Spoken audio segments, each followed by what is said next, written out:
Chapter 649, More Face Slapping. Chapter 649, More Face Slapping. Seeing Mu Yao Yao with her unkempt hair, pale face, and frantic manner, Emperor Wu thought about his extraordinary son and was furious. How dare his wife try to use such a woman to defile his Lin Yuan? The idea was abominable. However, Mu Yao Yao had no idea that His Majesty himself was in the crowd, nor did she know that she had had a chance of marrying Jun Lin Yuan. Right now, she just wanted to do as she pleased. She pointed at Feng Wu. "Cheater. You're a cheater." Feng Wu smiled. "Princess Mu, everyone has to take responsibility for what they say and do. You can't take back your words. You know that, right? Now, Princess Mu, please tell everyone when I cheated. How did I do it? And where is your evidence?" Feng Wu narrowed her eyes, and her gaze was as sharp as a cold blade. Under her intimidating stare, Mu Yao Yao cringed and stumbled back. She yelled, You just cheated. Answer my question." Feng Wu was still smiling. Of course, Mu Yao Yao had no evidence. She was only giving vent to her frustration. "Tell everyone this. Were we in the same examination hall?" Feng Wu smirked. "Yes, and His Royal Highness and Mr. Liu were in the hall with us." "Yes. So, you're telling me that someone could cheat in the exam with both His Royal Highness and Mr. Liu as invigilators? Is that possible?" "Of course not," Mu Yao Yao answered involuntarily. "And you're still insisting that I cheated?" Mu Yao Yao stammered. I mean that it happened after we handed in the exam papers." "Really? Princess Mu, you're so well connected. Common candidates like me have no idea what happens after our exam papers are handed in, but you actually have access to someone inside." Mu Yao Yao was speechless. As Feng Wu pressed on, Mu Yao Yao fell back and was on the verge of breaking down. I have no such access. I just heard people talking." "Really? What did you hear then? You heard about me cheating on the exam?" Well, they showed me a list before and you weren't on it." "A previous list?" Feng Wu smiled. "Did Imperial College come up with a list before the official announcement?" "Who gave you that? Mr. Zhua?" "Yes, it was Mr. Zhua." Mu Yao Yao tried to intimidate Feng Wu with Mr. Zhua's name. She tossed a piece of paper at Feng Wu. "See? You're not on this list. Your name was added afterward. You cheated." Emperor Wu snorted. "Zhuahe, it was so audacious of him to leak such information." "Your Majesty?" The chief steward was waiting for further instructions. Emperor Wu nodded. Hence, in less than a minute, someone cried out in the crowd. "Someone's coming out from Imperial College. Look, they're putting up something else." Mu Yao Yao rejoiced. Holy shit, was Imperial College disqualifying Feng Wu because she called her a cheater just then? However, Mu Yao Yao almost fainted when someone began to read the new announcement aloud. It was very succinct. He was dismissed from his job for gross misconduct and for harming a student during the 3 days he served as the acting principal of Imperial College. He had been removed from his office as a member of the Education Board and was sentenced to life imprisonment. Chapter 650, You're Hounding Me to Death. Chapter 650, You're Hounding Me to Death. Mu Yao Yao was speechless, and everyone was taken by surprise. Mr. Zhua? Gross misconduct? What kind of misconduct? And which student had he harmed? Shortly after the new announcement was posted, someone came out of Imperial College to put up a new post. That's an exam paper. Imperial College is putting up someone's exam paper. Look, it's serial number 10001, and the name says Feng Wu. It's Feng Wu's paper. Holy shit, look at her handwriting. She deserves to get full marks for that handwriting alone. Oh God, look at her answers. They're excellent. The memorization questions aren't that big a surprise, but she got all the multiple choice questions right. And there's section 4. I never knew that cracking ground can be used in that way. She's got remarkable knowledge of formations and medicine refinement as well. Yes, I see it now. I know what happened. The onlooker, who had been talking to Emperor Wu, tugged at the latter's sleeve in excitement. What do you see? Emperor Wu asked with a half-smile. Didn't you hear? According to Princess Mu, She read the list Misters was circulated earlier, and Feng Wu wasn't on it. Feng Wu didn't have a lower ranking, but had been excluded from the top 1,000. She had been removed from the competition completely. Emperor Wu nodded. The onlooker was greatly excited by his realization.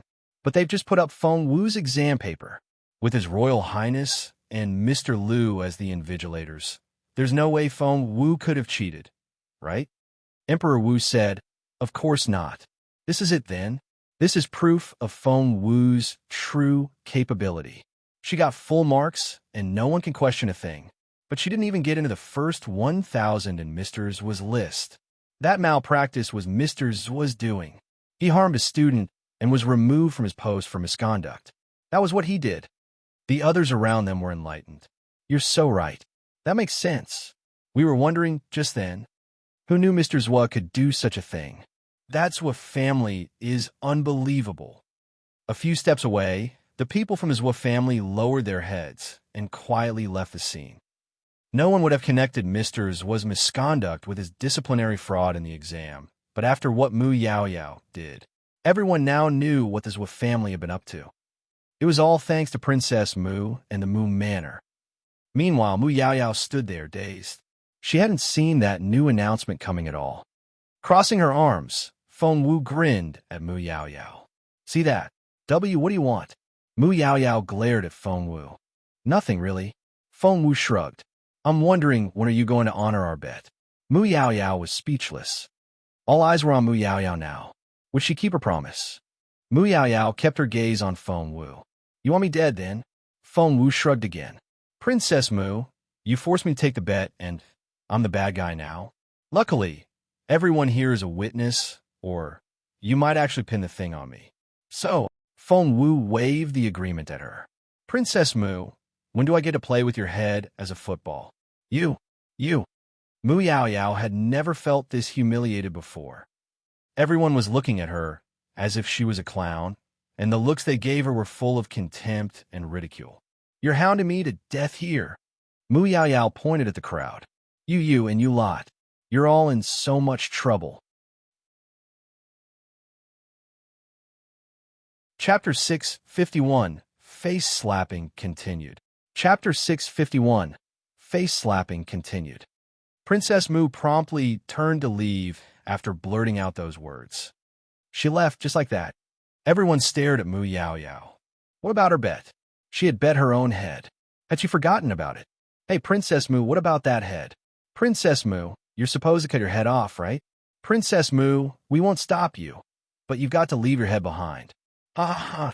In her exasperation, Mu Yaoyao had insulted everyone, and the crowd turned against her. Mu Yaoyao stumbled and almost lost her footing. She was only able to stop from falling because someone in the crowd steadied her. Cheeks flushed, Mu Yaoyao ran away as fast as she could. The crowd sneered in contempt. Princess Mu didn't even try to keep her promise. That's right. She really didn't behave like a princess at all, running off like that. She didn't just run off. She accused us of wanting her dead. What did we do? She did it to herself. If she has the courage to apologize to Miss Feng for what she said, I'll respect her a lot for it. But what she did was just so disgraceful. Are all princesses nowadays like this? Everyone was talking at the same time. Just when they all thought that Mu Yaoyao had run off from the humiliation, she doubled back shortly afterward. She came back. Look, Princess Mu is back. Is she going to apologize to Miss Feng? Instantly, all eyes were on Mu Yaoyao. She rushed to Feng Wu's side, snorted, then grabbed Yi Yifei by the wrist. Didn't you make a bet with Duan Chaoga just then? Why? Yes, Yi Yifei was still in shock. And you too, right? Mu Yaoyao glared at Duan Chaoying. Duan Chaoying said, "Why yes?" Good. Mu Yaoyao sneered at Feng Wu. Wasn't Duan Chaoga going to destroy her own cultivation if she lost the bet? Well, I'll keep my promise if she keeps hers. The idea came to Mu Yaoyao just then, and she thought it was the only way to turn things around. Wasn't Feng Wu forcing her to keep her promise to cut her head off? Fine. That Duan Chaoga that Feng Wu was so protective of was going to lose. Make her keep her promise now. Why are you asking me to keep my promise when Duan Chaoga won't? That's just double standards. Mu Yao Yao said in a righteous tone. Duan Chaoga. Everyone turned to look at Duan Chaoga. The confrontation between Feng Wu and Mu Yao Yao was so eye-catching that everyone had forgotten about the bet Duan Chaoga had made with Duan Chaoyin and Yi Yifei. So, if Chaoga keeps her word, you'll keep yours? Feng Wu smiled. Naturally, Mu Yao Yao stuck out her chest and spoke in a confident voice, her eyes shining. What they said was right. She couldn't leave this place like a defeated dog. It would be such a blow for the Moon Manor. But Chaoga did get in. Feng Wu shrugged. Although she hadn't checked the list, Feng Wu had helped Chaoga cheat in the exam, and she knew exactly how many marks Chaoga had gotten. Ha ha. Chapter 652. The face-slapping hasn't stopped. Chapter 652. The face-slapping hasn't stopped. Duan Chaoyin, who had kept her silence, finally laughed out loud. She said to Feng Wu, Miss Feng Wu, you can have as much confidence in yourself as you want, but as for Duan Chaoga, I'm afraid you've made the wrong judgment. Really? Feng Wu raised an eyebrow. Duan Chaoga is my younger sister from a different mother, and I know her better than anyone else. All she could write down on that paper was her name. Pass the written exam? That's never going to happen. Yi Yifei chuckled as well. I'll be a royal princess before Duan Chaoga passes the written exam. Duan Chaoyin added, I'll be the empress if she passes. In the crowd, Emperor Wu's face darkened, but the two girls weren't aware of it. Seeing the look on His Majesty's face, the chief steward knew that he was offended. The chief steward said a silent prayer for the heads of the Duan and Yi clans. Miss, Duan Chaoyin's maid tugged her sleeve. Miss, pass. The maid tried to drop a hint. Duan Chaoyin arrogantly said, I know I passed. Xiaohuan was almost in tears. Miss, your sister passed. What? Those words rumbled like thunder in Duan Chaoyin's ears. After all, only a handful of people had been able to see the list that Mr. Zhua had leaked. Mu Yao Yao was one of them, but her servants were so considerate that they had crossed out Duan Chaoga's name in advance, so as not to upset their master. Hence, Mu Yao Yao missed Duan Chaoga's name. Hence, everyone turned to look at Duan Chaoga now. The onlookers were all eager for more gossip, and people started yelling immediately. Duan Chaoga? She's on the list. She didn't pass? Says who? She's the second name on the list, and it's written in bold strokes, too. Why did Princess Mu think that Duan Chaoga failed? Is she blind or something? And those two girls, why are they still talking nonsense? The crowd looked at Mu Yao Yao, Duan Chaoyin, and Yi Yifei as if they were clowns. The three girls looked at one another in bewilderment before turning to their servants. Miss, Xiaohuan was almost in tears. Duan Chaoga is second. Mu Yao Yao spat out a mouthful of blood. But Duan Chaoyin was the most astonished. After living under the same roof for so many years, she knew perfectly well what Duan Chaoga was like. That girl was hopeless when it came to exams. But she got the second highest score, just behind Feng Wu. No. That's impossible. I won't believe it. There's no way Duan Chaoga is second. She knows nothing. She can't even get into the first 2,000, let alone be second. However, the others only snorted at her in return. Duan Chaoga really is second in the written exam. Everyone gave her that answer. Wait, is she Duan Chaoyin? I think so. Her maid called her Miss, didn't she? Why didn't I see her name up there? I think I did. There, in the last 100. Isn't that Duan Chaoyin? No, that's Duan Chaoyue. There's no Duan Chaoyin on the list. Duan Chaoyin was dumbfounded when she heard that. What the hell? Chapter 653, A Sudden Turn of Events. Chapter 653, A Sudden Turn of Events. She had yet to recover from the shock of Duan Chaoga getting the second highest score when she learned that she herself hadn't gotten in. She couldn't believe it. Duan Chaoyin turned to stare at Xiaohuan. Xiaohuan almost burst into tears, but she still said, Miss, your name really isn't on the list. Duan Chaoyin couldn't take the blow and almost fainted. Miss, your name isn't on the list, but your sister's is. Xiaohuan really shouldn't have mentioned that. Duan Xiaoyin spat out a mouthful of blood as soon as she heard it. Miss. Duan Xiaoyin passed out from anger. The crowd was speechless. In the crowd, Emperor Wu shook his head at Duan Xiaoyin, who had fainted from anger. That girl needs to work on her tolerance. Which family is she from? Her father is Duan Hongyi, a fourth-ranked official. The chief steward whispered in Emperor Wu's ear. Emperor Wu recalled the person at the reminder. He shook his head.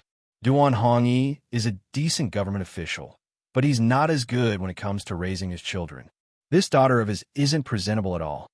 The chief steward said another silent prayer, this time from Master Duan. But that Duan Xiaoga is a nice girl. Is she Duan Hongyi's daughter, too? Yes, because of Feng Wu, the chief steward had been keeping an eye on Duan Xiaoga as well.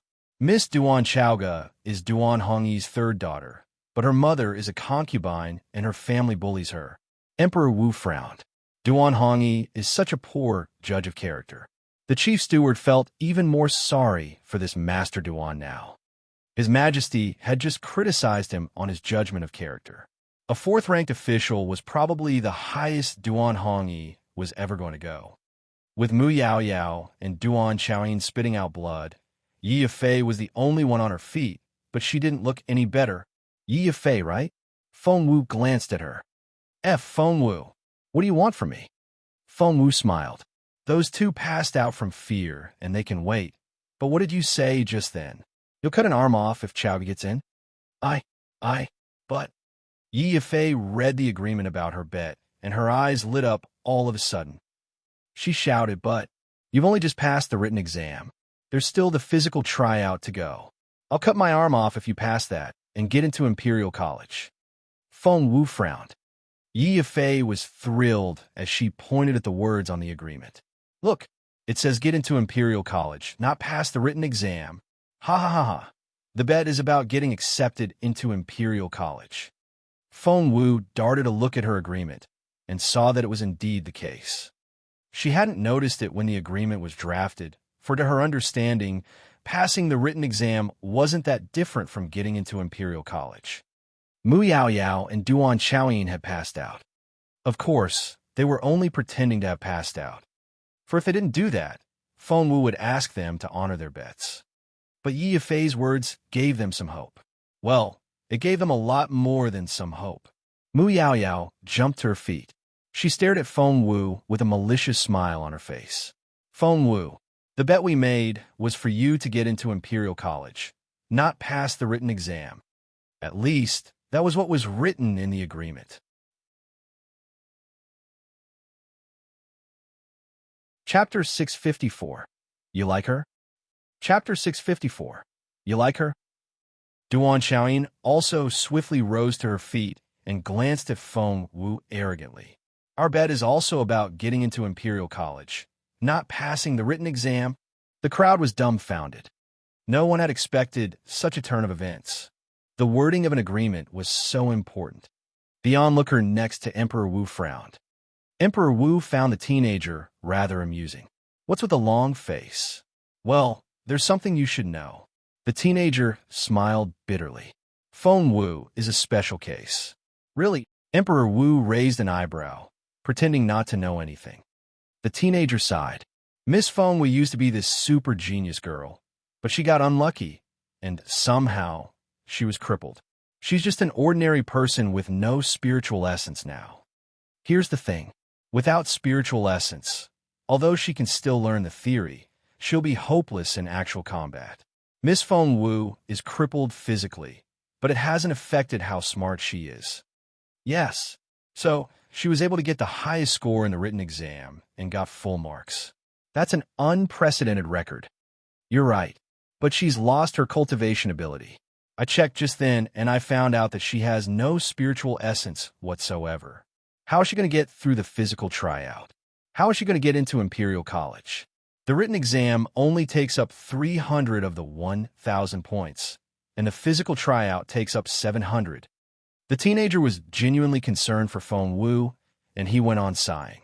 If Miss Feng Wu loses, they'll take her head. Seeing how indignant the teenager felt, Emperor Wu was amused. You're on Feng Wu's side then. Of course. You know her? This is my first time seeing her. Then why are you taking her side? Because she's beautiful. The teenager gave Emperor Wu a look as if he was looking an idiot. Don't you think so? Emperor Wu was speechless. He couldn't say no to that question. Moreover, don't you think that there's something about her that makes you want to like her? She just feels so comfortable to be around. The teenager tried to explain his feelings. Emperor Wu frowned. You like her? Who wouldn't like such a pretty girl? The teenager darted a bewildered look at Emperor Wu. Ahem. The chief steward cleared his throat. This teenager should really shut up now. Emperor Wu threw a dirty look at the chief steward, then turned back to the teenager. Don't you think she attracts too much attention from guys? Are you even listening to yourself? The teenager almost jumped to his feet. Sir, that's so inappropriate. Have you heard the expression, the flower will bloom with or without the wind? That's Miss Feng Wu. She's the flower, and the butterflies willingly fly toward her. Emperor Wu didn't know what to say. The teenager snorted. I heard that His Royal Highness canceled his engagement to Miss Feng Wu. If you ask me, His Royal Highness might always be right, but not this time. Emperor Wu asked, Really? How so? Look, Miss Feng Wu scored full marks in the exam. No one has ever been able to do that. She's like crazy smart. With her intelligence and the crown prince's talents, I bet they'd make the cleverest babies in history. It would be such a blessing to the empire. Sigh, what a pity.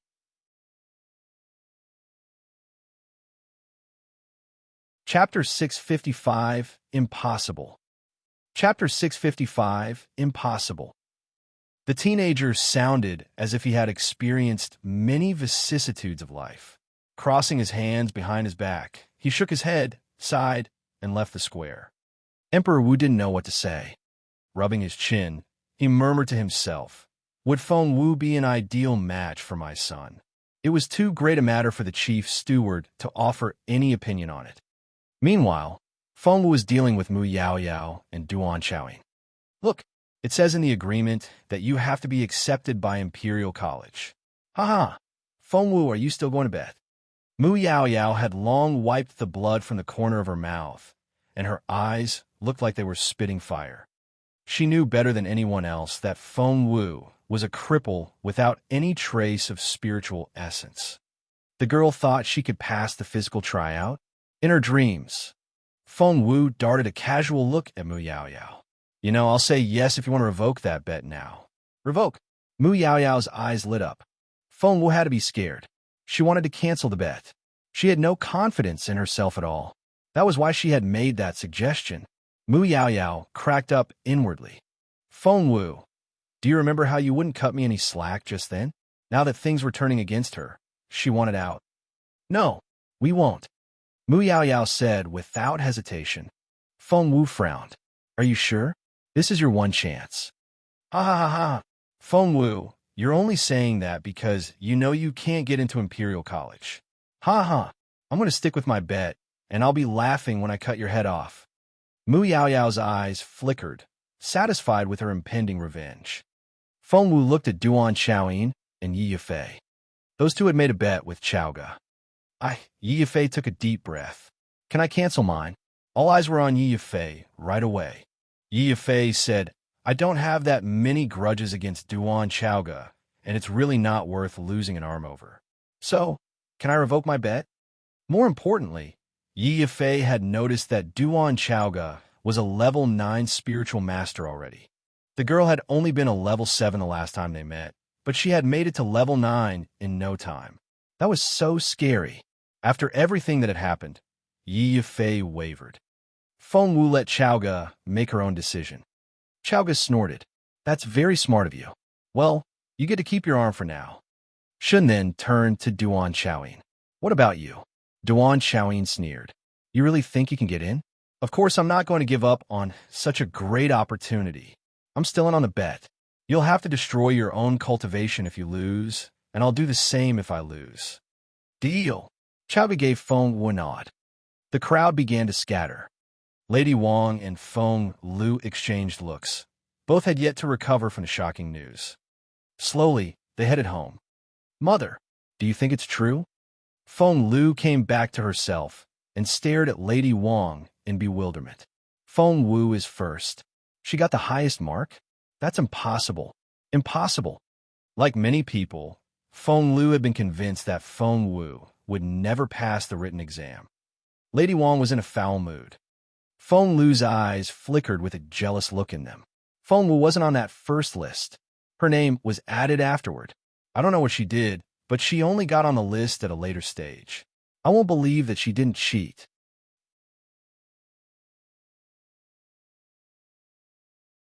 Chapter 656, You'll Regret This. Chapter 656, You'll Regret This. Lady Wang smiled bitterly. Whatever. She can take all the exams she wants, and it's her own business. Speaking of which, you better prepare yourself well, for after all, you're the last name on that previous list. The mother and daughter exchanged looks at those words. The 1000th. If Feng Lu had been the 1000th before, with Feng Wu added to the new list. Feng Lu panicked. She hadn't checked the list yet, for she had been so sure that she was on it. But now, I'll have a look. Aye. Feng Lu couldn't even speak properly. She rushed toward the bulletin board. By now, not many people were around the board, for everyone who needed to see it had done so. Feng Lu began to search for her name on the list. She couldn't find it. She couldn't find Feng Lu anywhere. It can't be. How can I not be on it? Feng Lu was so flustered that she didn't know what to do. Lady Wang took a deep breath and tried her best to calm down. Don't panic. Let's have a look again. I'm sure you missed it. Yes. Let's have another look. Mum, you start from the top, and I'll start from the bottom. Sure. The mother and daughter began to search for Feng Lu's name again. But they still couldn't find it. How can this happen? Feng Lu panicked like a duck in a thunderstorm, and she stood frozen on the spot, as if she had just been struck by a thunderbolt. In the Ministry of Official Personnel. Minister Feng, congratulations. Feng Yinfeng's colleagues cupped their fists at him. For what? Feng Yinfeng was bewildered. The daughter of the Feng family is a hit this time. She's the star of Imperial College's written exam. His colleagues explained. Imperial College? Written exam? The daughter of the Feng family? Feng Yinfeng thought about Feng Lu right away. Had Feng Lu outdone herself and broken her personal record? That daughter of your family got the highest score in the written exam. I think even His Royal Highness will think highly of such a talented candidate. Master Feng, you're sure to have a successful career. Feng Yinfeng was carried away by his own importance. Although he didn't think it possible, there didn't seem to be an alternative explanation. His daughter was a lucky girl after all. On his way back home, Feng Yinfeng couldn't stop smiling. Master Feng, a word, please?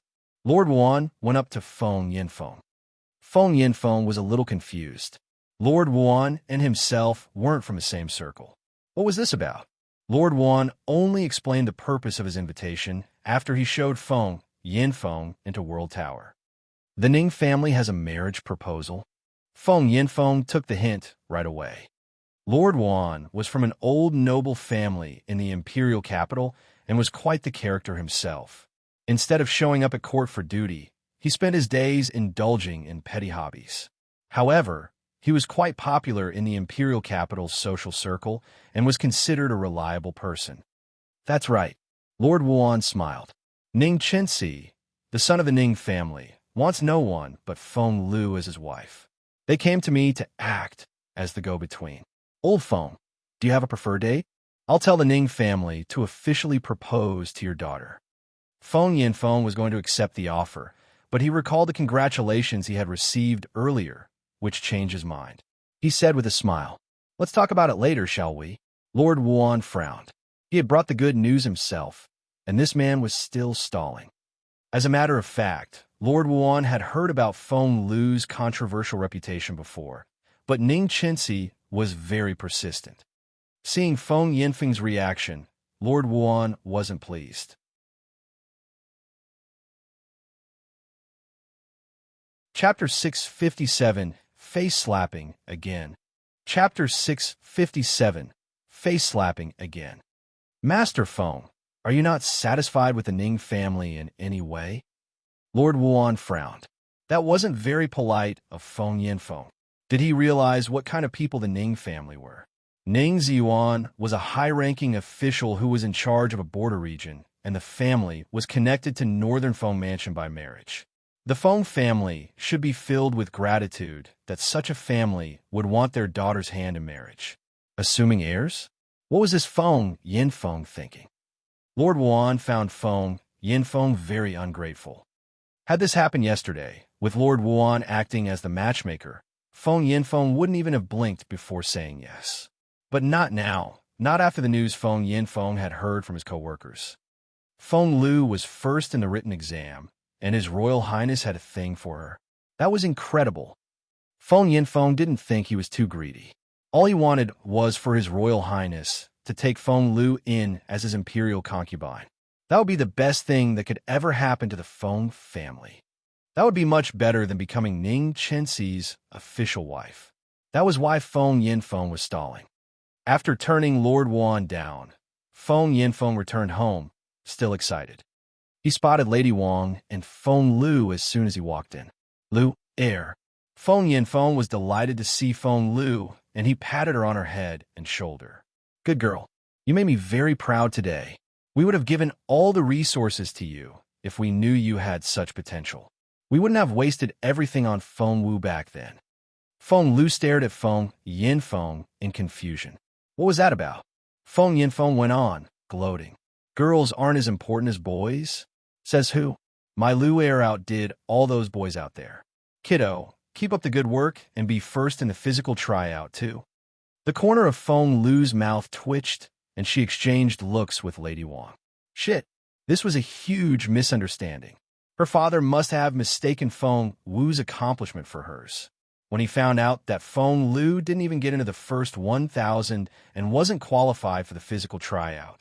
Would that give her father a heart attack when he found out? But how was she supposed to correct him? Feng Lu couldn't bring herself to say it. It just so happened that Feng Wu and Xiaoga came back at that moment and were chatting cheerfully. Feng Yinfeng flared up as soon as he saw Feng Wu. Stop laughing. Feng Yinfeng glared at Feng Wu and cast a stern look at her. How can you even bring yourself to laugh at this point? Feng Wu looked at Feng Yinfeng in bewilderment. What had gotten into her uncle now? And she wasn't the only one wondering. The others were equally baffled. Putting a hand behind his back, Feng Yinfeng said in the most arrogant manner, Feng Wu, come here and congratulate your sister. Congratulate. Feng Lu. Feng Wu frowned. Feng Lu hadn't even gotten into the first 1,000.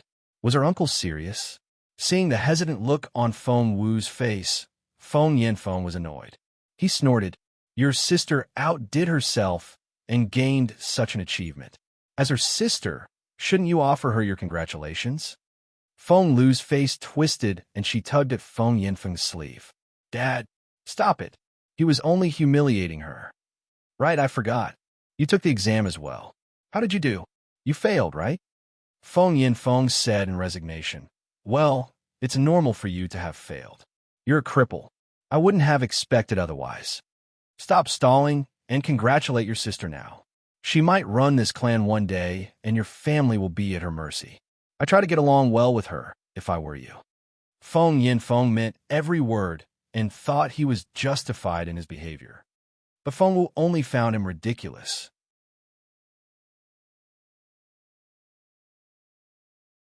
Chapter 658. That's too much. Chapter 658. That's too much. Feng Lu buried her face in her hands. Dad, stop. Stop it, please. Feng Yinfeng looked at Feng Lu in confusion. She didn't want to say anything, but with Feng Yinfeng babbling on, she couldn't stand it anymore, especially when Feng Wu was around. Feng Lu stomped her foot. Dad, it's her. She's the one who got the highest score. Not me. What? Feng Yinfeng was dazed on the spot, as if he had just been electrocuted. No way. She's first. How is that even possible? He wouldn't believe it, even if someone put a knife to his throat. Feng Wu got the highest mark in the written exam. Feng Yinfeng stared at Feng Lu. Feng Lu nodded grumpily. Feng Yinfeng then turned to Lady Wang. Despite her reluctance, Lady Wang nodded as well. No. Feng Yinfeng took the blow hard. But she's useless. The girl you call useless was first in the written exam. Chowga smirked. She would have long lost her temper if it wasn't for Feng Wu, who stopped her. What kind of uncle was this man? Had he lost his mind, asking Xiao Wu to fawn on Feng Lu? Feng Yanfeng looked embarrassed. Clearing his throat, he said, I got the facts mixed up, I guess. So, Feng Lu, what's your ranking? Feng Lu was speechless. What sort of father was he? Did he have to humiliate her like this in public? Seeing that Feng Lu wouldn't answer, Feng Yanfeng snapped. Your father asked you a question. Answer me. He needed to be saved from this embarrassment, but Feng Lu needed it more. She noticed the sneers Feng Wu and Chowga gave her, and she couldn't take it anymore. She turned around and stormed off. Where is that abominable girl going? Feng Yanfeng asked angrily. Lady Wang rolled her eyes. Anywhere is better than staying here and being humiliated by you. Lady Wang left after that as well. Feng Yanfeng's face turned livid. What did he do? He only asked Feng Lu about her exam result, and she was giving him attitude? Had she forgotten that he was the head of the family? Mr. Feng, Chowga said with a laugh, your daughter took the written exam, all right, but we searched the entire list, and Feng Lu's name wasn't on it. Feng Yanfeng was astonished. Feng Wu was cracking up inwardly, but she still feigned a displeased tone. My uncle is upset enough. Don't add to his vexation. Let's go. She then dragged Chowga away, but the latter reminded Feng Yanfeng before they left. Mr. Feng, I think Feng Lu should really come and apologize to Xiao Wu later and try to get along well with her. After all, this clan will depend on Xiao Wu one day. Chowga threw everything Feng Yanfeng had said back at him. Feng Yanfeng's face was livid. His cheeks were blood red. Blue veins popped on his forehead. In Fallen Star Yard. Ha ha ha. Taking a piece of fruit Xiaoling had cut for her, Chowga guffawed as she ate. Oh God, that was so funny. The looks on the faces of Feng Lu, your aunt, and your uncle. Chowga patted her chest and stomped her foot, too excited to sit still. Feng Wu sighed in resignation. She snatched the fruit out of Chowga's hand, fearing that she might choke on it. 5 minutes later. Are you done laughing? Ha ha. 10 minutes passed. Feng Wu looked at Chowga in resignation. Are you done laughing? Ha ha, that was just so funny.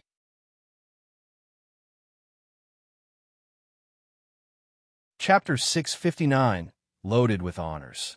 Chapter 659, Loaded with Honors. Half an hour later, Feng Wu looked at Chowga in resignation. The girl had laughed until she couldn't sit up.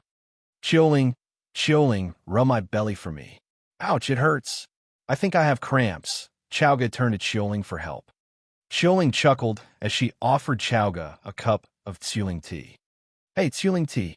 Chowga jumped to her feet at the smell, grabbed the cup, and poured the tea in her mouth in one go. Ouch, that's hot. Chowga cried out, but went on drinking. Feng Wu looked at her in resignation. Slow down. The tea isn't going anywhere. Chowga rolled her eyes at Feng Wu as she fanned her mouth with her hands. I know that, but it's Xiaoling tea. How can I wait when something which smells this nice is around? Feng Wu didn't know what to say. Well, since I've passed the written exam, I need to go back home and show off now. After finishing her fruit, Chowga was ready to leave. Feng Wu asked, Are you sure you won't end up fighting with those people? Chowga gloated. You'll see. She then returned home. By then, the news had gotten around, and almost everyone had a copy of that list. And everyone was talking about it, from the court above to the masses below. The Duan Manor. Mrs. Duan almost had a nervous breakdown when she saw the list. That's impossible. I don't believe it. It shouldn't have happened. Mrs. Duan crumpled the paper into a ball. She was dumbfounded. Feng Wu is first. You gotta be kidding me. Mrs. Duan smirked at her husband. Feng Wu, the useless girl. She was known as Failure Wu. And she's first? This isn't happening. And second is Duan Chowga. Seriously? Mrs. Duan rolled her eyes. Our Chowga? Second? Master, can you believe this? Duan Hongyi didn't want to, but it was written on the list, and he had no other choice. Maybe they outdid themselves? Duan Hongyi rubbed his chin. Huh. Mrs. Duan snorted. Someone who hands in blank answer sheets got full marks. Outdid is an understatement. What do you mean? They must have cheated. Mrs. Duan snorted. Rubbing his chin, Duan Hongyi was lost in his thoughts. Just then, footsteps came from outside. Miss Chaoga is back. Duan Chaoyin and Duan Chaoyue rose to their feet in unison and both looked alarmed. Well, what a coincidence. You're all here. Chaoga smirked when she saw the family of four. Duan Chaoyin sneered. Oh my, you're back? I thought you died out there. Chaoga snorted. You'd love that, wouldn't you? That's why you stopped Dad from saving me. You. Duan Chaoyin glared at Chaoga. Chaoga snorted. Am I wrong? Did you try to look for me afterward? Chaoga sneered inwardly when she saw the astonished looks on their faces. Xiao was right. She had to make them feel guilty. That way, she would have a moral high ground. You. Duan Chaoyin pointed at Chaoga. How dare you come back? Why can't I come back? Chaoga gloated. I got the second highest score, of course I come back home, loaded with honors. You didn't even pass the written exam. How dare you disrespect me like this, telling me what to do?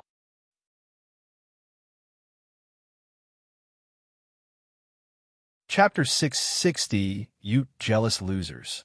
Chapter 660, You Jealous Losers. Duan Chaoyin had spat out blood once earlier that day, and Chaoga's sarcasm almost made her spit out blood again. Mrs. Duan wrung her handkerchief until it was nearly in shreds. Duan Chaoga, is that how you talk to your sister? Chaoga scoffed at Mrs. Duan. Quit your lousy act. You've always wanted me dead. My sister? Don't make me laugh. Mrs. Duan was rendered speechless. She swore that dealing with Duan Chaoga had significantly shortened her lifespan. Duan Hongyi's face was livid and he jumped to his feet. Duan Chaoga, you think so highly of yourself, don't you? Chaoga grinned. Well, I got the second highest score. I can think as highly of myself as I want. Bite me. Mrs. Duan and her two daughters had bullied and framed Chaoga more times than she could count over the years, to the point that even Chaoga pitted herself. Seeing how pissed the three women were now, Chaoga felt so bold and elated. Her luck had turned after Xiao Wu returned. Xiao Wu had to be her lucky star. Chaoga came back today just to piss the three women off. Seeing their heaving chests and livid faces, Chaoga was so satisfied. You cheated, Duan Chaoyin snorted. We know it. You cheated, and I'm going to report you. Chaoga shrugged. With Xiao Wu around, no one could intimidate her. You can't answer a single question. You must have copied someone else's answers. It'll be so easy to prove. All they need to do is have you redo the exam. You'll be so dead. Really? I'm so scared. What are you waiting for? Chaoga wasn't worried at all. His Royal Highness and Mr. Lu monitored the exam themselves. And you're telling me that someone could have cheated during the exam? Go report me. Go report me now. I'd like to see you come back alive. Duan Hongyi cringed at the mention of Jun Linyuan. He only stared at Chaoga. How did you learn everything so quickly? Because I had a great teacher, Chaoga said proudly. A great teacher? Which teacher? Grand Secretary Fong, said Chaoga. Grand Secretary Fong had us memorize 1,000 books and read 10,000 more.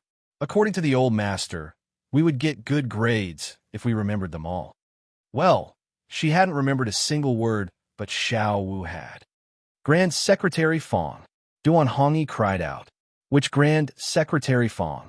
Is there another Grand Secretary Fong? The one that recently retired, obviously. As in Xian Yi's grandfather, Chaoga said casually. Grand Secretary Fong. Grand Secretary Fong. Grand Secretary Fong. Duan Hongyi clenches fists. The great Grand Secretary Fong. The Grand Secretary Fong that used to be the head of all government officials. He had promoted more officials than one could count, and every single one of them was the head of a key department.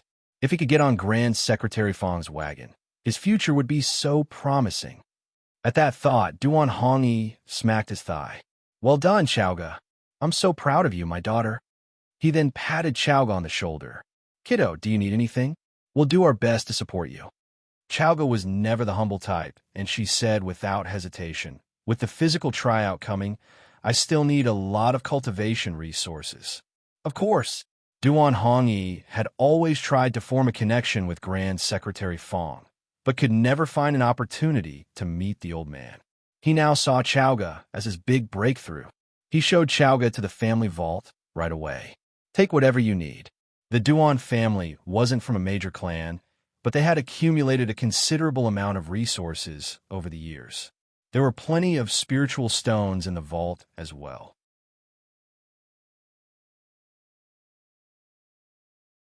Chapter 661 Baffled. Chapter 661 Baffled. Chowga stuffed her pockets with spiritual stones without hesitation. Mrs. Duan was furious. Master, we don't know that Chowga will get into Imperial College for sure. It'll be such a waste. Chowga is going to join the physical tryout, too. She'll need her resources. Duan Hongyi shoved Mrs. Duan to the side. What do you know? You're just a woman. As important as getting into Imperial College was, to Duan Hongyi, the top priority now was to make Grand Secretary Fong's acquaintance. His immediate superior at the moment was the subordinate of an official, who in turn was the subordinate of Grand Secretary Fong's once subordinate.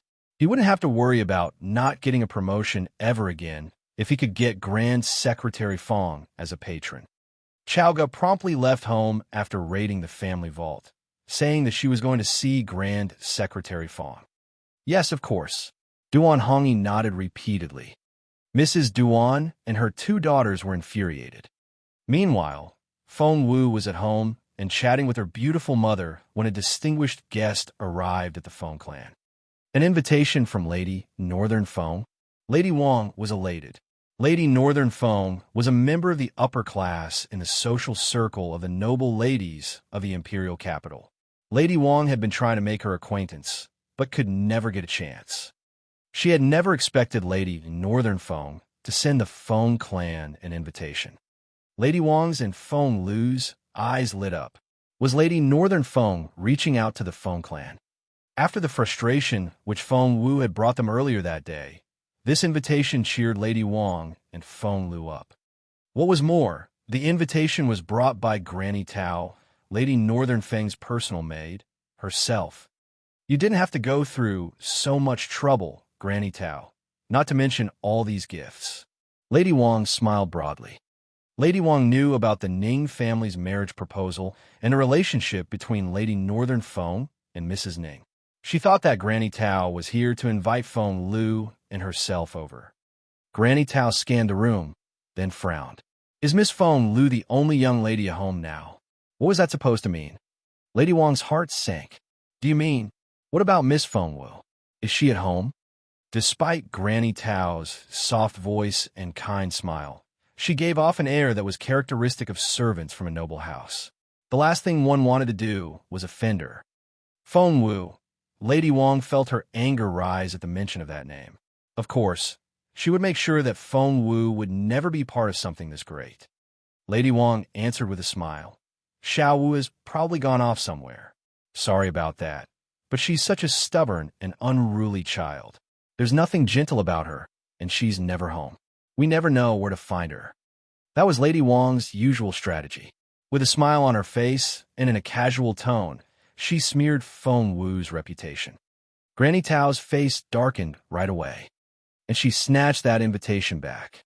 Lady Wang's pupils contracted. What was that supposed to mean? Rising to her feet, Granny Tao said coldly, Lady Wang, I see that you're rather reluctant to take me to Miss Feng Wu. I'll show myself in, then. Lady Wang was baffled. What on earth was going on here? Wasn't Granny Tao supposed to be here for her? To discuss the marriage between Ning Chenxi and Feng Lu? How did Feng Wu have anything to do with that? Lady Wang's face was livid. As Lady Northern Feng's chief maid, Granny Tao could give Lady Wang all the attitude she wanted, and there was nothing Lady Wang could do about it.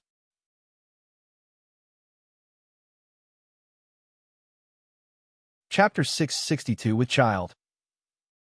Chapter 662 with Child. Grinding her teeth, Lady Wang sent Granny Gui out to keep an eye on Fallen Star Yard. It was where Granny Tao had gone. Feng Wu took a look at the invitation and was bewildered. Lady Northern Feng wants to see me? Why? Granny Tao showed much more enthusiasm toward Feng Wu. She smiled and said warmly, Miss Feng was first in the written exam, and her ladyship is so happy for you.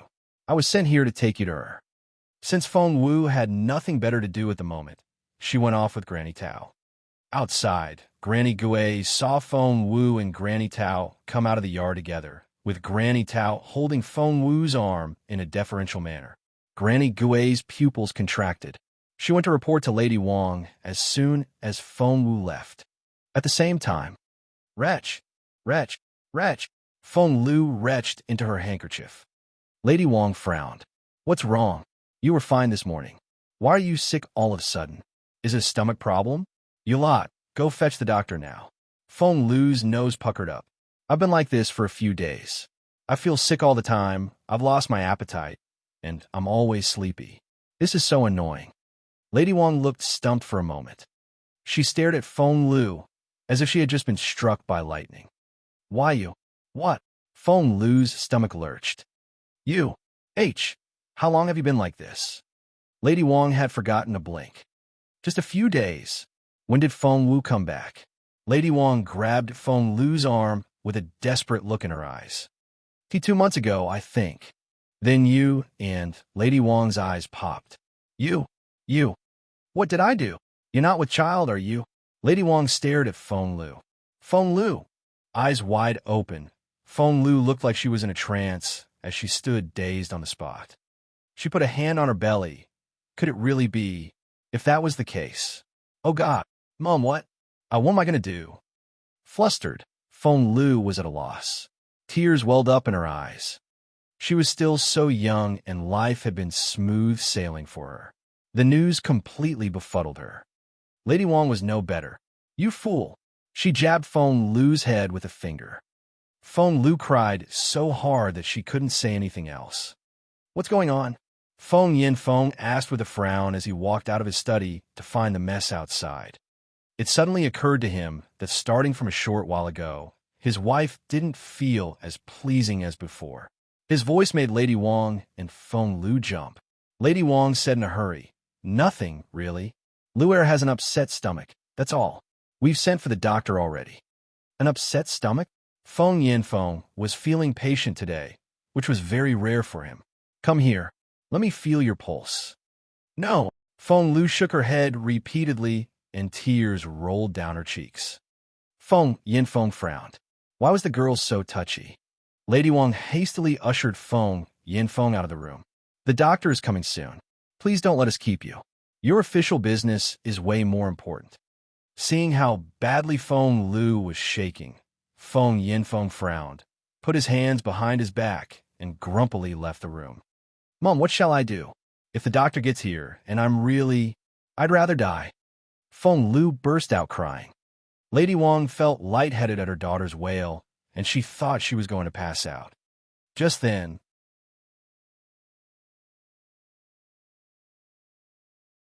Chapter 663. Asun would be so lucky to have you as his wife. Chapter 663. Asun would be so lucky to have you as his wife. The doctor arrived. An idea struck Lady Wang. "Go hide behind the bed curtain. Now." When the doctor came in, Feng Lu only stuck a hand out without showing her face. Dr. Gu was well known in the Imperial capital for his abilities. He looked delighted after feeling the pulse. "Madam, congratulations. The patient is with child." Feng Lu shuddered. Lady Wang drained of all color as well. "What? With child? It was really happening?" Lady Wang felt the room spin in front of her eyes, and she almost fainted. Feng Lu was really pregnant. What should they do now? Behind the curtain, Feng Lu wished that she could pass out now. That way, she wouldn't have to face the humiliation. Dr. Gu gave Lady Wang a suspicious look. What a strange family. Other families would be thrilled to hear the news, but people here in the Feng Manor looked as if the world was about to end. Lady Wang finally came back to herself. She squeezed out a smile, then asked a maid to see Dr. Gu out. Luckily, Granny Gue was as vigilant as ever. She stuffed a pouch filled with money into Dr. Gu's hand and said in a warning tone, "No one else is to know about this." Feng Lu broke down as soon as the doctor left, and she burst into tears. Seeing Feng Lu's reaction, Lady Wang was at a loss over what to do. Feng Wu had no idea of the drama going on back home. At that moment, she was on her way to Northern Feng Mansion, led by Granny Tao. Lady Northern Feng came out to greet Feng Wu at the front gate. The lady was elated to see Feng Wu. She hurried to Feng Wu's side and grinned. "Kiddo, you've forgotten about me. You'd never come visit me if I didn't invite you over." Feng Wu only smiled. "I've been busy preparing for the written exam." Lady Northern Feng's eyes lit up, and she patted Feng Wu on the shoulder. "You're amazing. You've surprised everyone. No one thought you'd apply for Imperial College, let alone get the highest score. That's so incredible." Feng Wu gave her a wry smile. "It was only the written exam. Only the written exam. I was told that you're the first person ever to get full marks. Your name is going into the records. Xiao Wu, how can you be so smart?" Lady Northern Feng looked Feng Wu up and down. The girl was pretty, smart, and adorable. She was perfect. The lady had wanted to set up a marriage agreement with Feng Wu when the latter was little, and that hope had never faded. Hence, she blurted out, "Xiao Wu, our son would be so lucky to have you as his wife." Feng Wu was sipping her tea, and she spat everything out at those words. Cough, cough. Feng Wu put down the cup in a hurry, and Xiaoling quickly wiped her hands with a handkerchief. Lady Northern Feng gave her a wry smile. "I guess I don't have to ask anymore. You got so scared that you spat out your tea." Feng Wu waved her hands, looking flustered. "No, it's not that. Lady Feng, I'm not good enough for young Lord Feng." Lady Northern Feng's eyes lit up. "Are you saying that you'll marry Ah Sun when you think you're good enough for him?" Feng Wu coughed again. "Please don't take this the wrong way, Lady Feng, but the young lord is very picky. He'll never want me as his wife. Moreover, he's really stubborn and wants to find a girl himself. I'm afraid he'll become defiant if you try to make the decision for him." Recalling what a naughty little bugger Feng Sun was, Lady Northern Feng agreed with Feng Wu's reasoning.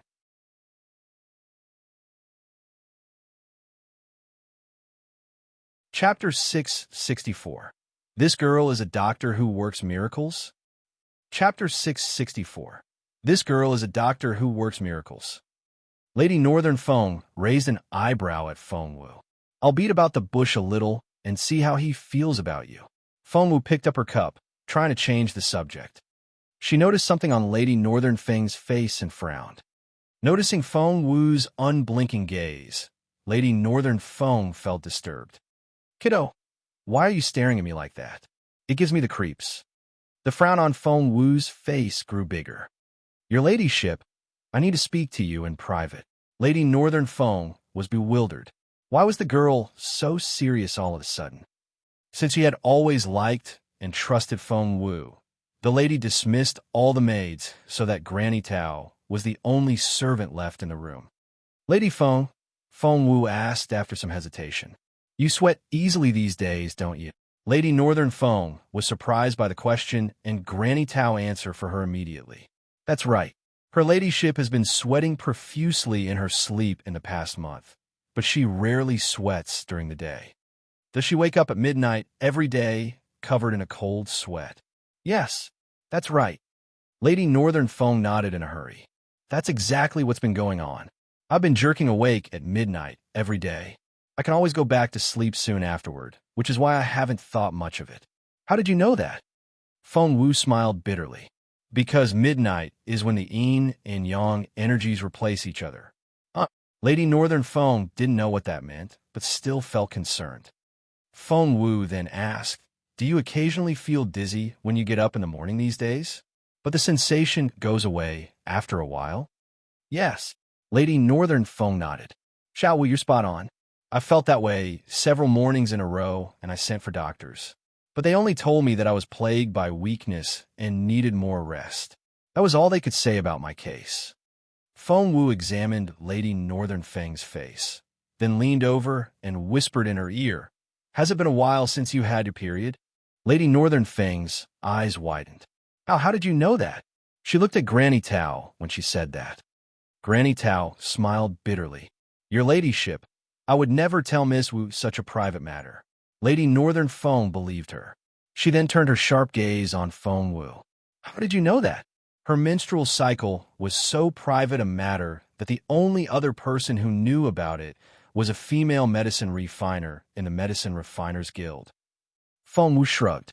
I can see it on your face. Lady Northern Feng wouldn't believe it.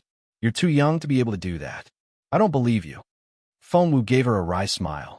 If you let me check your pulse, I can tell you how long it's been since you had your period. Lady Northern Feng stared at Feng Wu suspiciously. Feng Wu gave her another wry smile. Your ladyship, I wouldn't have involved myself in such a matter if it wasn't for your kindness toward me. That convinced Lady Northern Feng. The girl was wise in the ways of the world and played it safe. Bringing up this matter was already against her philosophy. All right, Lady Northern Feng raised her right arm and rested on the table in front of Feng Wu. Even that female medicine refiner from the guild couldn't tell how long it had been since she had her period. How could Feng Wu know? Even Granny Tao wasn't so sure. Feng Wu narrowed her eyes as she checked the lady's pulse.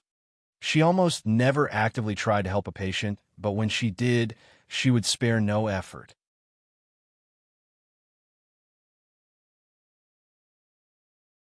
Chapter 665, The Most Exciting Moment.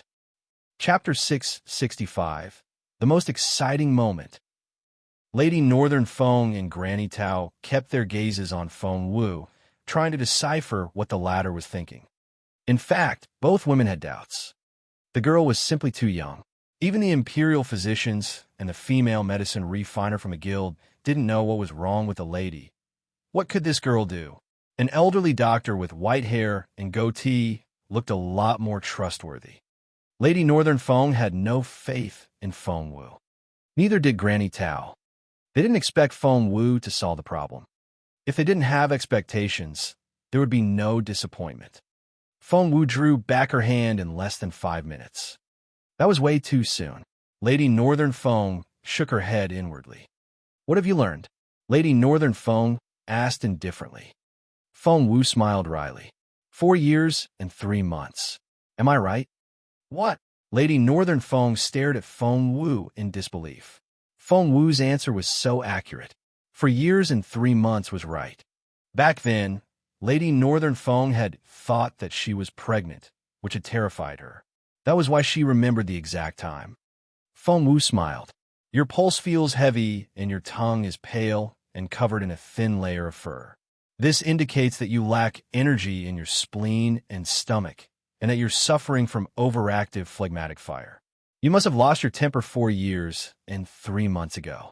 Am I right? Lady Northern Feng nodded. Lost her temper would be an understatement. She had been so angry that she almost passed out. Seeing Lady Northern Feng confirm her diagnosis, Feng Wu went on. And it was also during that time that you caught a cold, right? Yes. With the internal fire brought on by the anger and the evil energy introduced by the ailment, it was like a fire fanned by the wind. The evil energy made its way into your internal organs, and the spleen and stomach were the first to be damaged, which in turn produced an excessive amount of phlegm. Because the ailment hasn't been properly treated for so long, it makes you dizzy. In fact, the cause of your disease lies in your spleen and stomach. Are you telling me that I have a problem with my spleen and stomach? Lady Northern Feng listened attentively at first, but she smiled bitterly when Feng Wu told her that her headache was caused by a problematic spleen and stomach. Yes, in order to cure you, we have to start working on your spleen and stomach. We'll focus on clearing your phlegm and replenishing your deficiencies while we're at it. The internal fire and evil energy will also be eliminated.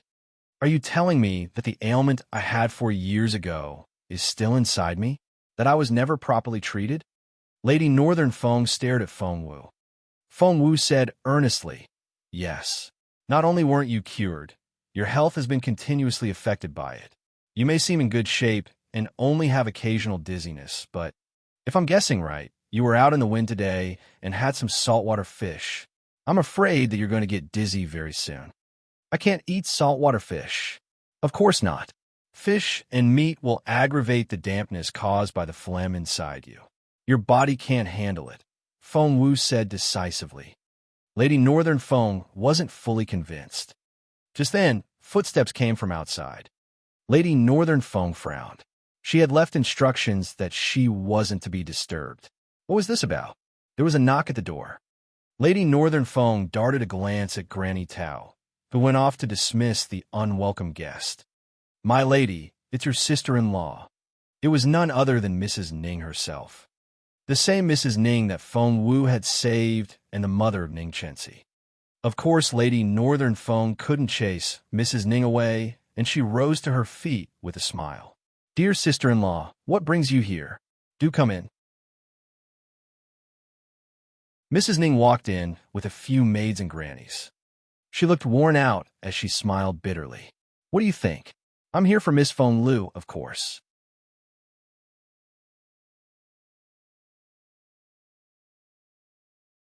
Chapter 666, The Truth. Chapter 666, The Truth. Mrs. Ning failed to notice Feng Wu and began to pour out her grievances right away. "I know Miss Feng Lu is wonderful and smart, and it wouldn't be so easy to get her family to agree. So we went to Lord Wan the other day and asked him to be our go-between. But the Feng family turned you down again." Lady Northern Feng frowned. Mrs. Ning smiled bitterly. "That's right. Sir Feng only said, 'Wait and see,' and that was as good as a refusal. We've done everything there is to be done and showed as much sincerity as we could. But the Feng family just won't say yes. I even went to see Mrs. Feng the other day myself." Mrs. Ning sounded more aggrieved as she spoke. She gave me a similar reply, saying that her daughter was still young and that she'd like to have her around for a bit longer. "I know she's still young, but we're not asking her to get married right away. An engagement will do. But the Feng family won't even say yes to that. Chenxi studied so hard for Imperial College's entrance exam this time, and he got the third highest score." Mrs. Ning was almost in tears. "He stayed up late to study and lost so much weight from his hard work. He did all that just to get good grades to please the Feng family. Look, he was third, and his cultivation achievement is way above average. I'm sure he'll do great." Lady Northern Feng smacked the table. "And the Feng family still won't accept him? You don't say." Lord Wan went to talk to Sir Feng himself about the marriage proposal, but Sir Feng turned him down. Mrs. Ning was distraught. Why is the Feng clan so proud? Is Chenxi ever going to be able to marry Miss Feng Lu? Lady Northern Feng snapped. "Forget about her, then. Feng Lu isn't a good choice, anyway. She doesn't get along with her sister, and she's not particularly talented. I just don't understand what you and Chenxi see in her." Mrs. Ning gave her a wry smile. "The thing with her sister is a big misunderstanding. Feng Wu, her sister, started it. One look and you'll know that the girl is a piece of work. She's always ready to stir things up. Feng Lu really is a nice girl." Lady Northern Feng. Feng Wu was right next to them, and it was so inappropriate for her sister-in-law to say such things. As for her talent, Mrs. Ning smiled. "I told you once. Miss Feng Lu is actually a genius doctor. Back when we were in Wanping Town, if it wasn't for her, my twins and myself would have all died. She saved me again afterward. She's an amazing girl." Lady Northern Feng almost lost her temper. Was this the same Feng Lu she knew?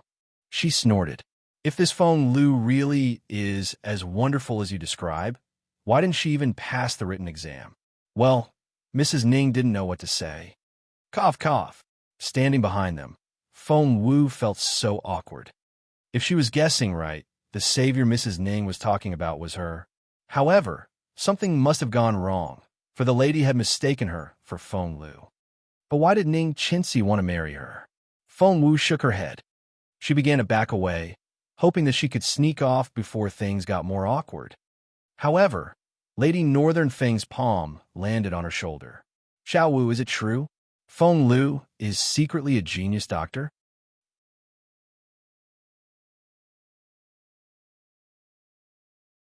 Chapter 667. Who is the real Feng Lu? Chapter 667. Who is the real Feng Lu? Lady Northern Feng's question attracted everyone's attention. Only then did Mrs. Ning see Feng Wu's face. So did Granny Chu beside her. Both women were shocked. They looked as if they had been struck by lightning. All words failed them. Feng Wu cleared her throat. "Mrs. Ning, it's been a while." Mrs. Ning didn't know what to say. This was so embarrassing. She had poured out her grievances without checking the room first and had gone on and on about Feng Lu and the Feng clan. She hadn't tried to hide her dissatisfaction at all. But the person she was talking about had been here all along. And that person had saved her life before. Mrs. Ning was so embarrassed. Xiao Wu, you know my sister-in-law? Mrs. Ning was the sister of the Northern Feng general. Xiao Wu. Mrs. Ning looked at Lady Northern Feng in bewilderment. You called her Xiao Wu? That's right. Lady Northern Feng nodded. Isn't she Feng Lu? Mrs. Ning looked at Feng Wu in astonishment. You're Feng Lu, and you saved me twice on our way back, didn't you? Mrs. Ning sounded desperate, for she had a very bad feeling about this. Lady Northern Feng was equally baffled. What Feng Lu? She's Feng Wu, the fifth daughter of the Feng clan. Feng Lu is the sixth daughter. How can you mistake one for the other? Mrs. Ning was dazed on the spot. You're Feng Wu. Your name is Feng Wu. You really are Feng Wu. Mrs. Ning grabbed Feng Wu's wrist. You tell me who you are. Feng Wu gave her a wry smile. Mrs. Ning, there must have been a misunderstanding. I've always been called Feng Wu, and Feng Lu is my sister. You've met her before as well. She was with Feng Yuan at the time. Mrs. Ning. My lady, my lady. Mrs. Ning shut her eyes, and her knees buckled. She almost fainted. Luckily, Granny Chu reacted in time and stopped Mrs. Ning from falling. Seeing Mrs. Ning's reaction, most of the people in the room had guessed the truth. Granny Tao looked shaken. Did Mrs. Ning mistaken Miss Feng Lu for Miss Feng Wu? That is, Lady Northern Feng was equally bewildered. Feng Wu shook her head. Taking out a silver needle, she gave Mrs. Ning's philtrum a quick prick, and Mrs. Ning opened her eyes shortly afterward. Mrs. Ning was furious after she regained her strength. I was misled. It's a huge misunderstanding. This is so. Lady Northern Feng patted her on the back. Calm down, calm down. Luckily, the damage is still under control. Although, how could this have happened? Mrs. Ning was so angry that her face had drained of all color. That day, Miss Feng Wu. She took Feng Wu's hand. After Miss Feng Wu left, Granny Chu went to ask for the name of the girl who saved my life, and that Feng Lu told her that it was Feng Lu who had helped me. That was why I've been mistaking Feng Lu for Miss Wu all along. And I wasn't the only one. That girl said the same thing to Chenxi. Hence, Mrs. Ning had gone straight to the Feng clan after they arrived at the Imperial capital, asking for a marriage arrangement with Feng Lu. Lady Northern Feng said, so, you're all victims of that real Feng Lu. Mrs. Ning was almost in tears. It's so stupid of us.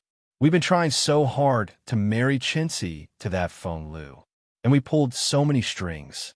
And, as it turns out,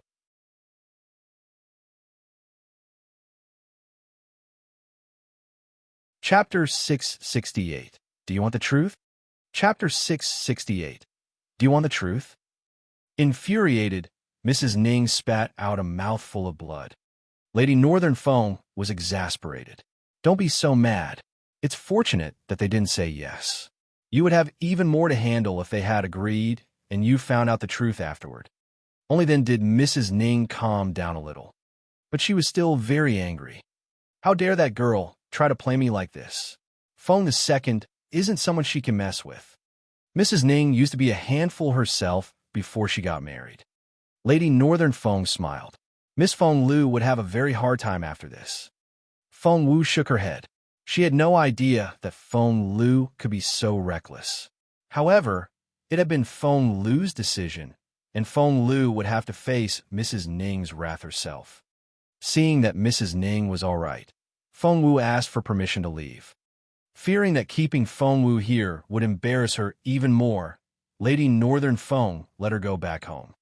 Feng Lu, there will be consequences. I won't let her off so easily, Mrs. Ning said between gritted teeth as she clasped Lady Northern Feng's hand. All right. Lady Northern Feng then asked Mrs. Ning to tell her what happened on the way back to the Imperial capital. Mrs. Ning told her in detail. She had told Lady Northern Feng once before, but the lady's mind had wandered off because Mrs. Ning had been talking about Feng Lu, whom Lady Northern Feng didn't like. But it was different this time. The story was about Feng Wu, and Lady Northern Feng hung onto every word. What? She saved you twice? And she helped the twins as well? Lady Northern Feng was surprised. That's right.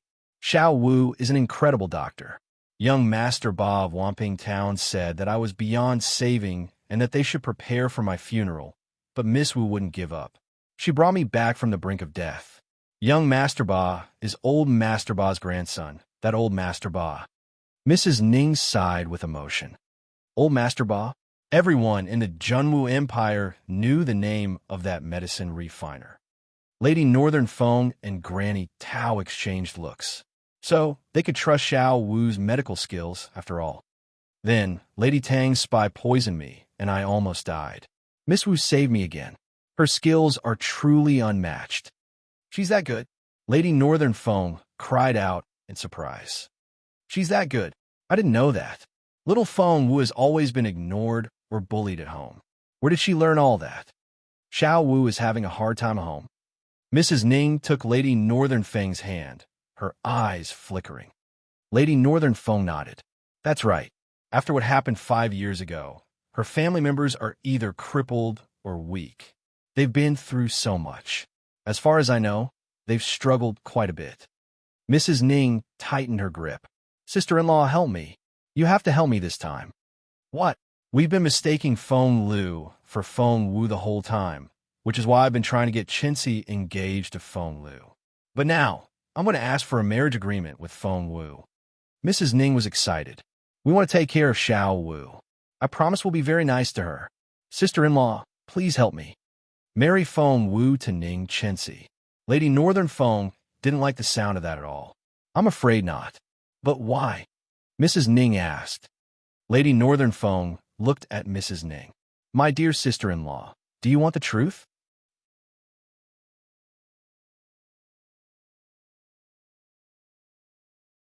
Chapter 669, but... Chapter 669, but... Mrs. Ning said eagerly. Of course I want to hear the truth. Please tell me. Lady Northern Feng cleared her throat. Sweetheart, you know I always speak my mind and never sugarcoat things. Yes, I'm going to be straightforward with you then. Sister-in-law, just say it, Mrs. Ning urged her. I offered a marriage proposal to Xiao Wu on Ah Sun's behalf before you arrived. What? Mrs. Ning almost jumped to her feet. As Northern Feng General's only child, Feng Sun was the sole heir to Northern Feng Mansion. Could he take Feng Wu as his wife? Lady Northern Feng asked. Do you think that Xiao Wu would be marrying above her station? After some hesitation, Mrs. Ning nodded. After all, Xiao Wu can't cultivate anymore. I've always wanted her as a daughter-in-law, ever since she was little, and I haven't changed my mind. I'd really love for Ah Sun to marry her. The girl is impeccable in her appearance, temperament, wisdom, talent. You name it. Even when she's lost her cultivation ability, she's still got the highest score in the written exam. Lady Northern Feng looked at Mrs. Ning. You said that Qinci worked from dawn to dusk to prepare for the exam, and he got the third highest score. He got 250, if I remember correctly. Mrs. Ning nodded. Lady Northern Feng said, but little Feng Wu got 300. Full marks. Mrs. Ning was stunned. Really? Really? Her answer sheets were posted on the bulletin board, and I went to read them myself. It was perfection itself. Lady Northern Feng said in amazement. As a straight D student, she had always admired curve wreckers like Feng Wu. Mrs. Ning was speechless. The girl didn't think my Ah Sun was good enough for her. As for Ning Qinci, Lady Northern Feng smiled wryly. I really think you should give up on the idea. Mrs. Ning was speechless. That same night, Lady Northern Feng felt normal when she went to bed, but at midnight, her clothes were soaked with cold sweat, and her head was pounding. It hurts. Granny Tao was startled. Miss Feng Wu had predicted that the effects of her ladyship's ailment would show up soon, but they didn't expect it to be this soon. My lady, my lady. Hearing the noise, Feng Sun rushed out of his own courtyard. Mom, Feng Sun took Lady Northern Feng's hands. I'll go fetch an Imperial physician. Hang in there. Face pale, Lady Northern Feng was drenched in cold sweat, but she wouldn't let go of Feng Sun's hands. Xiao Wu. Xiao Wu. Feng Sun was worried sick and looked at Granny Tao in confusion. Granny Tao said hastily, "Please go fetch Miss Feng Wu. She knows what to do. She can help her ladyship. Hurry up." Feng Sun had seen what Feng Wu could do with her medical skills. Mrs. Ning's case had been an excellent demonstration. "No problem. I'll go get her now." Without hesitation, Feng Sun dashed off. He ran as fast as he could. Feng Wu hadn't gone to bed yet. Instead, she was boiling some herbal medicine. Feng Wu had bought the necessary ingredients from a herbal medicine shop on her way back home from Northern Feng Mansion. She had proceeded to boil them right away. Bang! Feng Sun rushed in, grabbed Feng Wu's arm, and tried to drag her away. "Hey, wait." Feng Wu was still working on the medicine. She fetched a bottle, poured the liquid in, then handed it to Feng Sun. "What's this?" "The medicine to help your mother," said Feng Wu. "Divide this into 3 equal portions and feed each one to her every 2 hours. I'll check up on her tomorrow morning." "But I examined her this afternoon. This will work on her," Feng Wu said earnestly.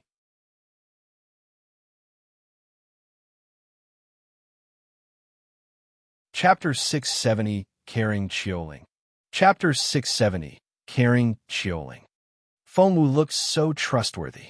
Feng Sun stared at her for a minute before he gave a nod. He then left with the medicine. "Miss, are you not going with him? Are you sure they'll be all right?" Chioling was concerned. After all, the patient was Lady Northern Feng. The medicine will solve her problem. Feng Wu was very confident. In fact, Feng was too busy to leave home. She was designing a formation. Since Grand Secretary Feng had given her the property next door, Feng Wu decided that she would make full use of the lode underground. Dig the spiritual stones out? That didn't seem like the most ideal choice. Instead, Feng Wu decided that she would build a cultivation formation on top of that lode. With her current capability, she could easily build a Grandmaster-level essence-gathering formation. With it, Xiaoqi, Chioling, and the others will be able to get double the results with half the work. After studying the terrain, Feng Wu set out to build a small immortal Tai formation. Thus, Feng Wu spent the whole night focusing on drawing out the formation. She had to be very precise with her strokes. Quilling bustled in and out of the room, delivering tseuling tea and hot towels to her mistress. Feng Wu was consuming an abundant amount of spiritual essence while she drew the diagram, which made her sweat profusely. The sweat had to be wiped off before it dripped down. The drawing would be ruined if even one drop of sweat fell on it. Feng Wu had left the instruction before she started working. Chioling looked at her mistress. Miss Wu could be carefree and light-hearted at times, and she never hesitated to pretend or show weakness when necessary. However, when she put her mind to something, she held nothing back. Right now, Feng Wu seemed to be in an enigmatic, indescribable state. She kept adding more to the drawing, and with each stroke, more spiritual essence was consumed. She had long drained her spiritual essence, and was only able to hold on because of top-grade spiritual stones and tseuling tea. One after another, the top-grade spiritual stones shattered into little pieces, and no matter how many cups of tseuling tea Chioling brought in, Feng Wu downed them all. Chioling looked at Feng Wu's pale lips and the cold sweat on her forehead. Chioling worried about her mistress so much. But she knew better than to disturb Feng Wu or would try to talk her out of it. In moments like this, Feng Wu was the most stubborn. She would lose her temper if anyone tried to interrupt her when she was working. Chioling had no idea how long it would take Feng Wu to finish.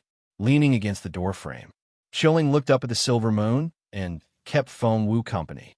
Soon, it was deep into the night. Then dawn came and the eastern sky began to light up. The first ray of sunlight painted the sky orange. Only then did Feng Wu put down her pen. "Miss!"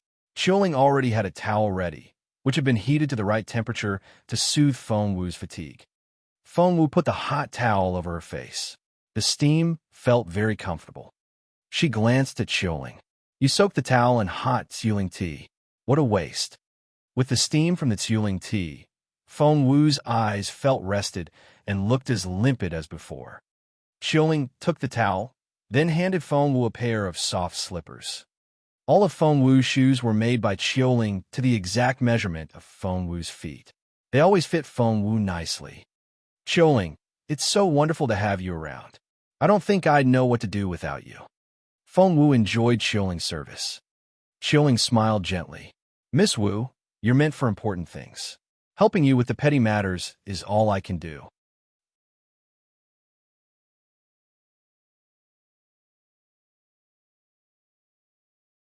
Chapter 671.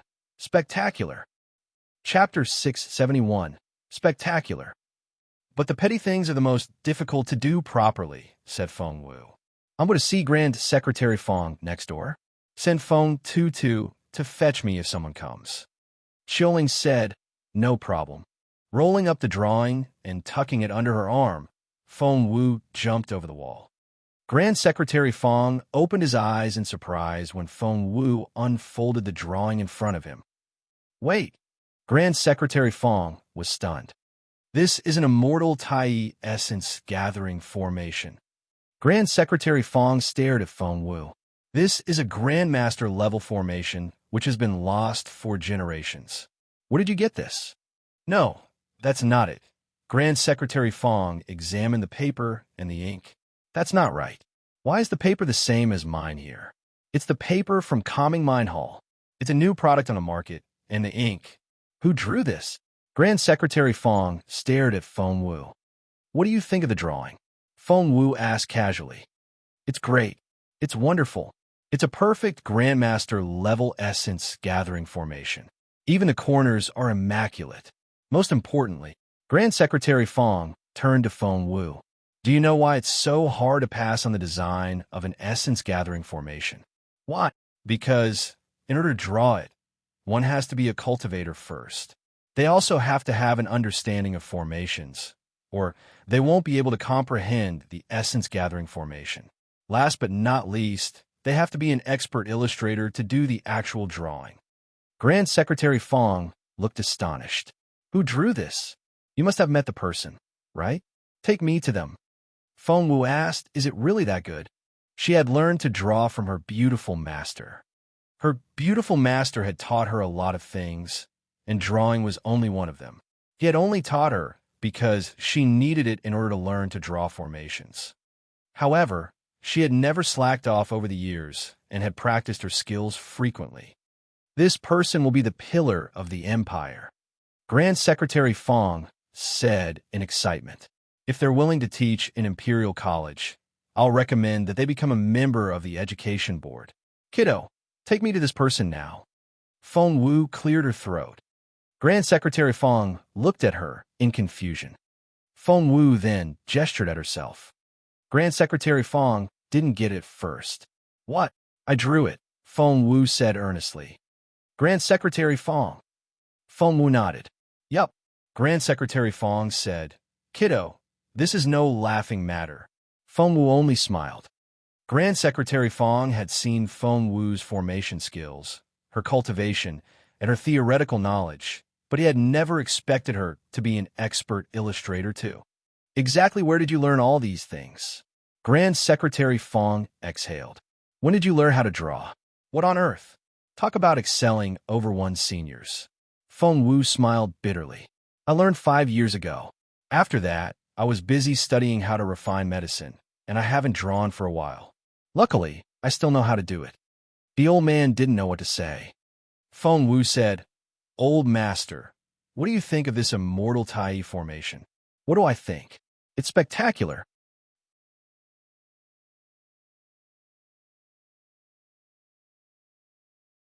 Chapter 672, Heart of Ice Essence. Chapter 672, Heart of Ice Essence. So, shall we build an immortal Tai formation in the manner based on this drawing? Feng Wu was thrilled. The thought of taking part in the construction of a Grandmaster-level formation excited Grand Secretary Feng. Of course, even Imperial College can't build such a formation. Grand Secretary Feng gloated. It's been suggested, but they don't have enough spiritual stones to sustain such a formation. All advanced cultivators knew the significance of an immortal Taiyi formation. Feng Wu said, "Old Master, I'm afraid I'll have to leave the preparation of the building materials to you." Grand Secretary Feng waved his hand. "Don't worry about it. Your top priority now is the physical tryout in 7 days." After some thought, Grand Secretary Feng sighed in resignation. "Kiddo, you're a level 5 spiritual grandmaster already and much more advanced than any of the other candidates. You'll have no problem getting the highest score." "No." Feng Wu smiled bitterly. "Old Master, Yuminji is a candidate this year as well." Grand Secretary Feng also smiled bitterly at the thought of Yuminji. "I had high hopes for him, but he only passed the written exam as the last on the list." He was set up. Feng Wu couldn't help but chuckle when she recalled how Jun Linyuan had tricked Yuminji into waiting on Imperial Capital Tower for a whole night. The guy ended up catching a bad cold. Grand Secretary Feng said, "Yuminji is the dark sacred son and as famous as His Royal Highness. Who could have set him up?" Jun Linyuan. Grand Secretary Feng rubbed his chin. "That makes sense." That made sense. So, Grand Secretary Feng thought it was natural for Yuminji to fall for Jun Linyuan's tricks. Well, maybe everyone thought it was natural that Jun Linyuan could fool anyone. "By the way, what will the physical tryout be like this year?" Feng Wu asked. She had asked the right person, for Grand Secretary Feng had overseen the physical tryout many times. Grand Secretary Feng said, "The physical tryout will take place on one of 7 terrains: an iceberg, a snowfield, a wasteland, a swamp, a desert, grassland, or a forest. The location will be chosen randomly. But given that Mr. Liu is in seclusion and with what happened with Zuihe, the college hasn't decided how to proceed yet." Feng Wu tilted her head. "For the eye of the immortal Taiyi formation, we'll need a heart of ice essence." The old man nodded. "We can pull some strings or purchase the other materials, but the heart of ice essence isn't something you can come across every day. I don't think anyone has it at the moment, but what? But in the location known as Proud Snowfield, there is a giant ice beast, Snowy Night Ice Beast. Its heart is a heart of ice essence." Grand Secretary Feng said in a serious voice. "And the location of the physical tryout hasn't been decided yet." "No." Grand Secretary Feng frowned. He realized what Feng Wu was going to say. As expected, the girl said decisively, "How about making it happen in Proud Snowfield?" "No." The old man turned her down outright. "One has to be a Year 2 student at least to enter Proud Snowfield's outer region, not to mention that all of you are only candidates." "No, I won't allow it." "But." "No buts." Grand Secretary Feng frowned. "I'll think of something else. But locations like Proud Snowfield are for students only and can only be accessed by people of a certain age group, right? You won't be able to get in yourself," said Feng Wu.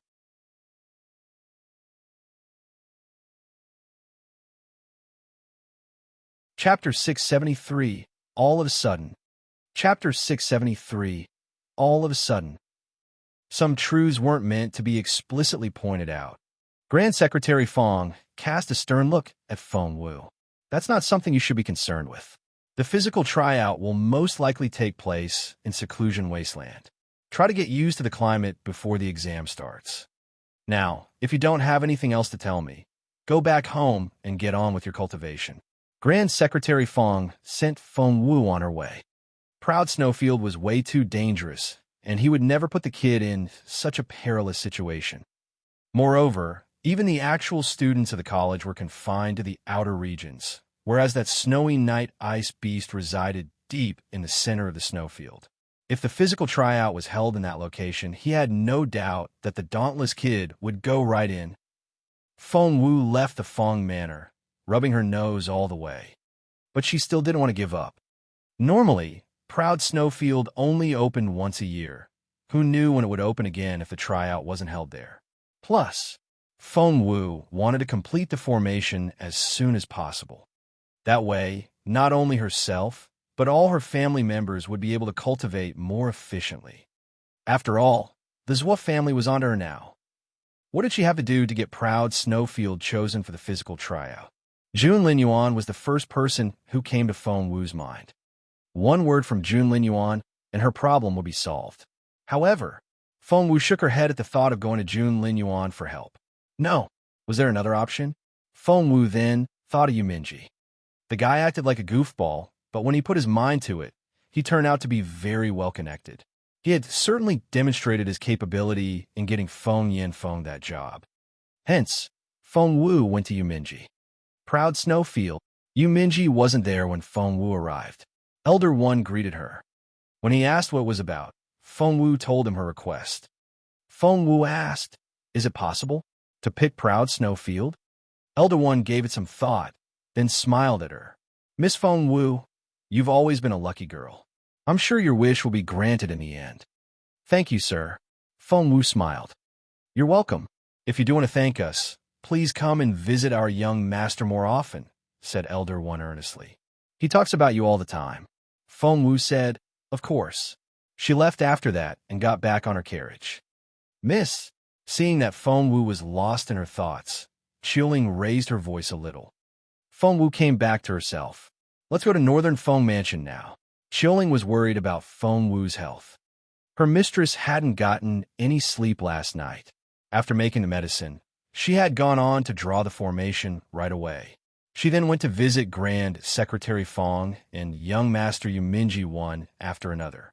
And now, she was going to see Lady Northern Feng. Wasn't this too much, to keep working without any rest? Qiuling was even more concerned when she saw Feng Wu's pale face. Northern Feng Mansion. It was the same guard from last time. Of course, he wouldn't try to stop Feng Wu, and he only smiled at her in an obsequious manner. "Miss Feng, we're so glad to see you. Young Lord Feng told me to wait for you and to show you in as soon as you arrived." Feng Wu smiled and nodded at him. Lady Northern Feng was in the main courtyard.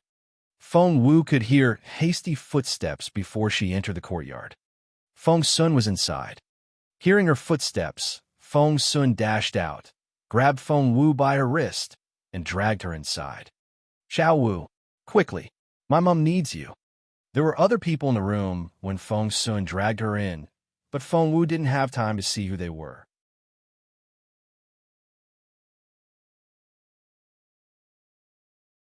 Chapter 674, What's Wrong? Chapter 674, What's Wrong? Is Lady Northern Feng all right? Feng Wu frowned. Feng Sun grimaced. "Her headache was so bad last night that I thought we were going to lose her.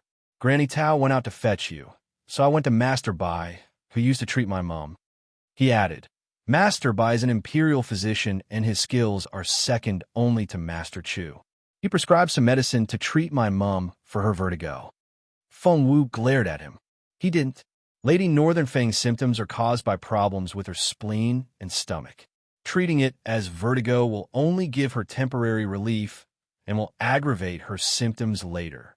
That's ridiculous." The girl was very intimidating when she was all serious.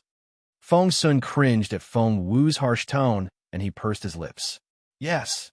Without hesitation, Feng Wu checked Lady Northern Feng's pulse. She frowned right away. "You still fed her the vertigo medicine." Feng Sun kept his silence. "Speak." Feng Wu glared at Feng Sun. Feng Sun bit his lip. "Her condition was so serious, and Master Bai said that your medicine smelled wrong. He said that would kill my mom, so—" Feng Wu frowned as she looked at Lady Northern Feng, who lay still in bed. "So, you fed Master Bai's medicine to your mother, and she's been lying still like this ever since?" Feng Wu smirked. Feng Sun said hesitantly, "My mom felt better for about an hour after she took the medicine. Then she started to vomit blood. We were so worried that we fed your medicine to her." Feng Sun's eyes lit up. It was like a miracle. Mom stopped vomiting blood after that, and she's been sleeping peacefully since then. Feng Wu rolled her eyes at Feng Sun. "What are you so cheerful about? Huh? Hasn't my mom been cured by your medicine?" "Cured?" Feng Wu felt like slapping Feng Sun. "You fed her my medicine without getting the vertigo medicine out of her system first.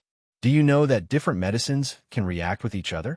If I had added one more portion of divine wood shell in my medicine, your mom would be lying in a coffin now." "What?" Feng Sun blanched. That's serious. That's serious. Feng Wu glared at Feng Sun. Feng Sun drained of all color and was scared out of his wits. Meanwhile, the others in the room all looked at Feng Wu in bewilderment. Mrs. Ning had never expected Feng Wu to tell Feng Sun off without hesitation. What was more, Feng Sun didn't even dare talk back. Mrs. Ning recalled what Lady Northern Feng had told her the day before. Qinci stands no chance. Xiao Wu doesn't even want my son. Mrs. Ning hadn't been convinced at first, but her heart sank after she saw the interaction between Feng Wu and Feng Sun. Miss Feng Lu. Ning Qinci was infatuated when he finally saw Feng Wu again after several months.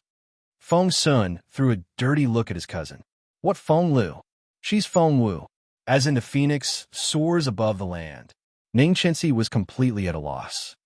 Mrs. Ning hadn't had the chance to tell Ning Qinci the truth after she got back last night.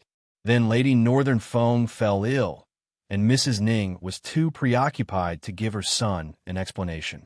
As a result, Ning Qinci still thought Feng Wu was Feng Lu. Come here. Mrs. Ning dragged Ning Qinci out of the room, then found a quiet corner and told him everything. Ning Qinci was shocked. He was dazed on the spot, as if he had been struck by lightning.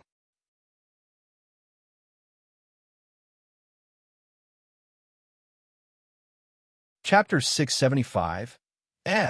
She's Feng Wu. Chapter 675. She's Feng Wu. What? She's Feng Wu. Not Feng Lu. Mrs. Ning nodded. How is that possible? How? The news was such a hard blow that Ning Qinci was stupefied. I asked her sister, and that girl told me that her sister's name was Feng Lu. Which one is the girl you like, then? Feng Lu or Feng Wu? Mrs. Ning asked in resignation. I want to marry the girl in that room right now. Whatever her name is, I'm in love with her and her alone. Ning Qinci was almost in tears. But we've been trying to set up an engagement with Miss Feng Lu all this time. Who's Feng Lu? The girl you asked for her sister's name. Ning Qinci spat out a mouthful of blood.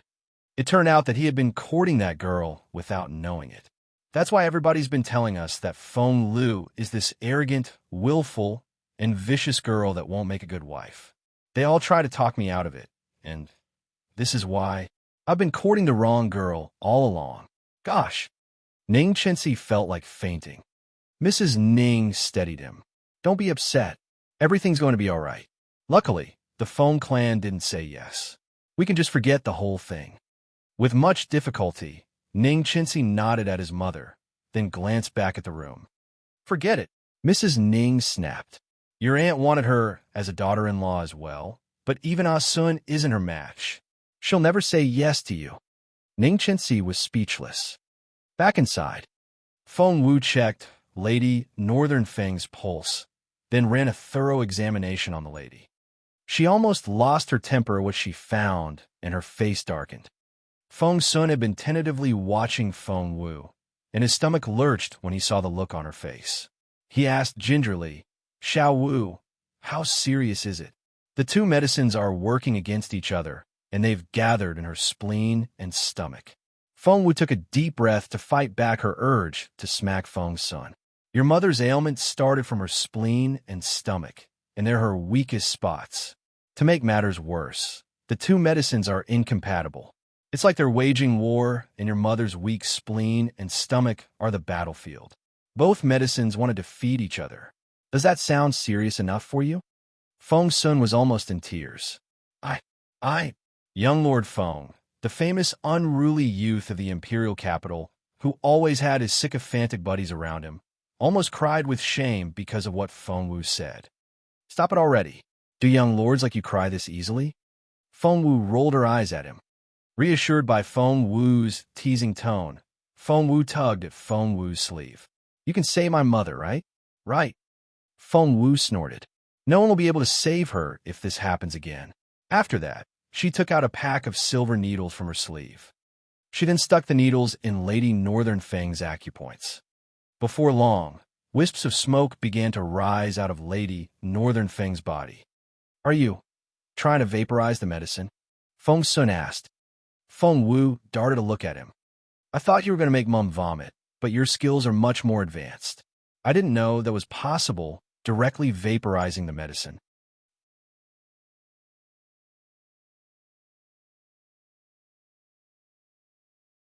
Chapter 676, Godmother. Chapter 676, Godmother. Feng Wu darted a glance at him. Who told you the medicine is evaporating? It's not. Why bother? Plus, it's a waste of my energy. Feng Wu explained as she went on sticking needles into the lady's stomach. All I need to do is lend my medicine a hand and let it do its job to force the other side out. Feng Sun's eyes lit up. Why didn't I think of that before? Because you're dumb. Feng Wu chuckled. Seeing Feng Wu smile, Feng Sun's mind was set at rest. He was now convinced that his mother would be all right. Looking at Feng Wu, Feng Sun was amazed. He didn't know that this girl was such a wonderful doctor. Back in Wanping Town, when she saved his aunt, he had attributed it partially to luck. As it turned out, she should be given all the credit. After getting Master Bai's medicine out of Lady Northern Feng's system, Feng Wu prescribed her patient something new. She read the prescription as she wrote. 45 g of Pinellia ternata fried with ginger, 30 g of white atractylodes rhizome, 45 g of malt. Soon, she handed the finished prescription to Feng Sun. Feng Sun looked through it and was surprised. These are all inexpensive ingredients. The prescription only consisted of inexpensive ingredients, which altogether wouldn't cost him more than a silver coin. Master Bai's prescribed ingredients cost more than 1,000 silver coins each. Feng Sun looked at Feng Wu. The price is irrelevant. All you need are the right ingredients. Feng Wu waved him off. Get going already. Yes. Feng Sun left in a hurry. Lady Northern Feng, who still looked very pale, chuckled. You're awake. Feng Wu helped Lady Northern Feng sit up. Lady Northern Feng nodded, then smiled at Feng Wu. Why are you laughing? Do I look that funny? Feng Wu said in resignation. I've never seen Ah Sun that obedient. Lady Northern Feng found herself a comfortable position, then grinned. He's always been this unruly, bossy young lord who picks on other people. It's so rare to see him getting told off. He deserved it, Feng Wu said grumpily. He didn't believe me and almost got you killed. Taking Feng Wu's hand, Lady Northern Feng sighed with emotion. Kiddo, you're amazing. Are you clairvoyant? You said I was going to get sick, and I did. You even made the medicine in advance. Without it, I could be dead by now. My whole body was in pain before you came, especially my belly. I thought I was going to pass out, but your needles worked wonders. The pain was gone almost as soon as you stuck them in me. Lady Northern Feng had always liked Feng Wu. Now that the girl had saved her life, Feng Wu had become the lady's most favorite person in the world. Lady Northern Feng wanted to keep the girl by her side forever. Feng Wu nodded. The incident last night could be a good thing. Just think of it like popping an abscess to let the pus out. It would be much harder to treat if the ailment stayed in you for too long. Lady Northern Feng nodded, then asked earnestly, Xiao Wu, are you not going to consider Ah Sun as a possible husband for you? Feng Wu gave her a wry smile. The young lord and I aren't made for each other. Lady Northern Feng sighed in resignation. She had an inkling earlier that Feng Wu wasn't fond of Feng Sun when she heard their conversation. As it turned out, she was right. However, Lady Northern Feng simply liked Feng Wu too much to give up. If she couldn't have her as a daughter-in-law, she could live with having her as a goddaughter. Hence, Lady Northern Feng took Feng Wu's hand and stared at the latter with sparkling eyes. How would you like me as a godmother?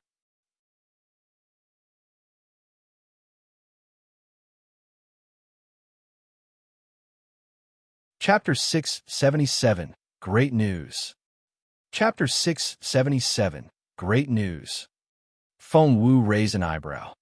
To be honest, with Northern Feng Mansion's current status, it was way beyond Feng Wu's power to form a connection with them. But Lady Northern Feng was sincere. Won't you say yes? Lady Northern Feng swayed Feng Wu's hand back and forth and asked in a pitiful voice. Feng Wu didn't know what to say. What happened to that tough lady? Feng Wu could never say no to such an earnest request. Well, I'll have to discuss it with my mom. That was to say, Feng Wu wasn't against the idea. Lady Northern Fang's face lit up right away. Other people would envy her so much for having a pretty, capable, and smart goddaughter like this. The thought brought a bright smile to Lady Northern Fang's face. Feng Sun came back with the medicine at that moment. Seeing that his mother was already looking much better after such a short period of time, he was thrilled. He went up to her in a hurry. "Mom, are you all right now?" Lady Northern Feng said light-heartedly, "Xiao Wu is here." "Of course I'm all right. You look so happy." Feng Sun was bewildered. "Of course. Care to share?" Lady Northern Feng grinned. "You'll be thrilled to hear the news, but..." Exchanging looks with Feng Wu, Lady Northern Feng smiled at Feng Sun. "I'll tell you what it is when I get confirmation. Kiddo, you'll be so happy." Looking from Feng Wu to his mother, Feng Sun thought to himself, was his mother going to marry little Feng Wu to him? If that was the case, he really would be so thrilled. Feng Sun grinned at his mother. Feng Wu told her beautiful mother about it after she got back home. The lady rubbed Feng Wu's head, then asked in a pitiful voice, "Will you still be my Xiao Wu?" Taking her mother's soft, fair hand, Feng Wu said earnestly, "I'll always be your Xiao Wu." Lady Northern Feng was a great lady, but Feng Wu was going to take her offer for another reason. Right now, Feng Wu had no one backing her. She had a score to settle and a goal to reach.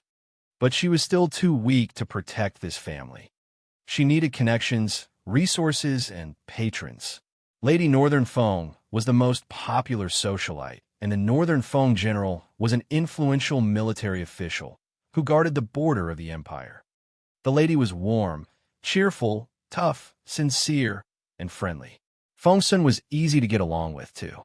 The offer had been dropped in Feng Wu's lap, and she had no reason to turn it down. From now on, she could leave a lot of things to Northern Feng Mansion and wouldn't have to go to Junlin Yuan anymore. Feng Wu was elated by the idea. She then sent a message back to Lady Northern Feng, accepting the offer. Lady Northern Feng was over the moon. She couldn't stay in bed anymore and scrambled to her feet. "Granny Tao, quickly, get my things ready. We're going to visit the Feng clan." Feng Sun stopped his mother right away. "Why the rush? Can't it wait until after you get better?" "But I am better. Xiao Wu can cure anything." What Lady Northern Feng didn't tell her goofy son was that she had gotten her first period in over 4 years. Feng Sun examined Lady Northern Feng's complexion. She did look much better. "But why are you in a hurry to visit the Feng clan?" Feng Sun was bewildered. "How about I go fetch Feng Wu for you?"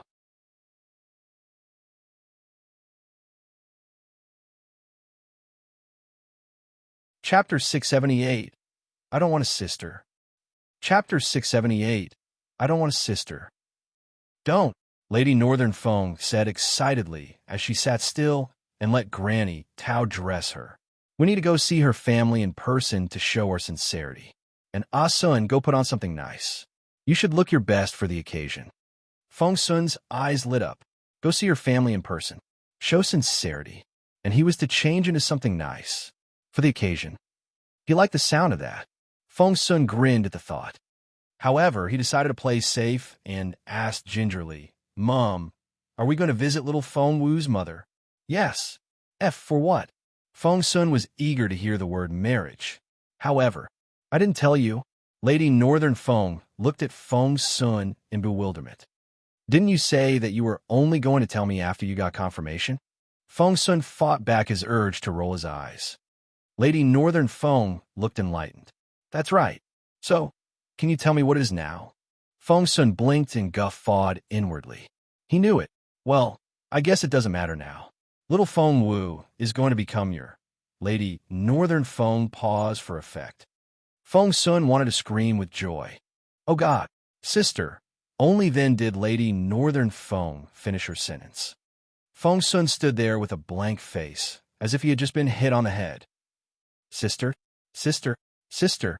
Feng Sun looked like he was in trance. All his energy seemed to have left him. Lady Northern Feng gave him a little shove. "Stop standing around. Go get changed. You need to look your best for your sister." "Feng Sun." He clenched his fists. "I'm not going with you." Feng Sun snapped. Lady Northern Feng snapped back. "Suit yourself." I'm going on my own. After that, Lady Northern Fong left with Granny Tao. Poor Feng's son. He was left behind, just like that. And he couldn't stop hearing that word in his ears. Sister, sister, sister. To hell with a sister. He yelled after Lady Northern Fong. I don't want her as my sister. I don't. And everyone in Northern Fong Mansion could hear him. Lady Northern Fong flared up. Was he trying to let all the servants know that he didn't like his new sister? Turning around, Lady Northern Fong smacked Feng Sun on the head. Ouch! Feng Sun stared at Lady Northern Fong with tears in his eyes. That hurt. Like it or not, she's going to be your sister. Lady Northern Fong left after that. Feng Sun's head hurt, and he felt so aggrieved. How had this happened? However, Feng Sun couldn't imagine standing up to a tough mother like Lady Northern Fong. He needed to give vent to his anger now. But to whom? That was right. His Royal Highness didn't like little Feng Wu, which made him the ideal person. Your sister, Jun Lin Yuan, had just finished cultivating when Feng Sun rushed in, threw himself onto a chaise lounge, and started complaining. That's right. What was my mother thinking? Feng Sun gritted his teeth. Since when do I want her as a sister? I want to marry her. Instantly, Jun Lin Yuan turned his sharp gaze on Feng Sun, and the temperature dropped. The lake froze almost immediately, and the fish inside froze with the water. But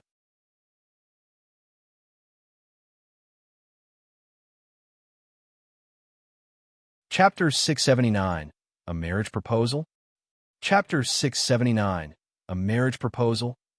Lady Northern Fong had no idea that her silly son had gone to Jun Lin Yuan for help.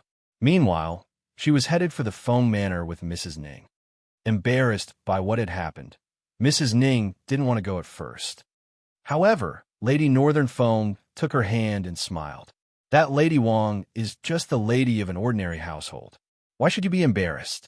You're the sister of the Northern Fong General. Pull yourself together. Mrs. Ning liked the sound of that. It was all that Feng Lu's fault. Not only had she taken credit for something she didn't do, she almost made the Ning family obtain the wrong bride. Feng Lu needed to take responsibility. The Feng clan. Lady Wang was in charge of household affairs in the Feng clan. Hence, she was the first to be informed of Lady Northern Feng's visit. Lady Wang had been in a foul mood for days. Feng Lu's condition had made her very twitchy. Whenever she thought about the father of the child, Lady Wang wanted to kill herself. She thought about getting rid of the baby at first, but after consulting the medicine refiner, she was told that Feng Lu couldn't have an abortion, because a tumor had been growing inside Feng Lu, and it was very close to the baby. An abortion would be very dangerous for Feng Lu, and she might die during the process. So you have to have this baby. The tumor will come out when you give birth. Lady Wang said in a grave tone as she held Feng Lu's hand. But, sob, Feng Lu felt that her whole life was ruined. But, how am I going to do that? Listen to me. Lady Wang stared at Feng Lu. I've asked an oracle. You're going to have a blessed baby. It'll become a genius one day. Oh, really? Yes. Lady Wang had really done that, which was why she was so certain. So, you must give birth to the baby. Listen, Lady Wang stared at Feng Lu. We have to find the baby a father. Sob, Feng Lu wept. The Ning family has been repeatedly asking to marry you to their son. It's a good family. They're well-connected and the son is very promising. The Ning family it is, then? Feng Lu wanted to say no, but she was in no position to do so. She could only fight back her tears and say yes. Granny Gui's voice rang out at that moment. What?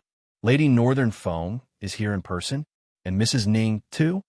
Lady Wang was thrilled. That's great. The Ning family had been awfully quiet these last few days, and Lady Wang had been wondering why. Now that Lady Northern Fong and Mrs. Ning were here together, it had to be about the marriage proposal. So, Granny Tao had taken Feng Wu with her to ask about the Feng clan, hadn't she? That damn girl. She hadn't told them anything after she got back. Lady Wang cursed Feng Wu in her head. After straightening her clothes, Lady Wang went out to greet the guests. After all, Lady Northern Fong was here as well. It's a great honor to have you here, your ladyship. Please come in.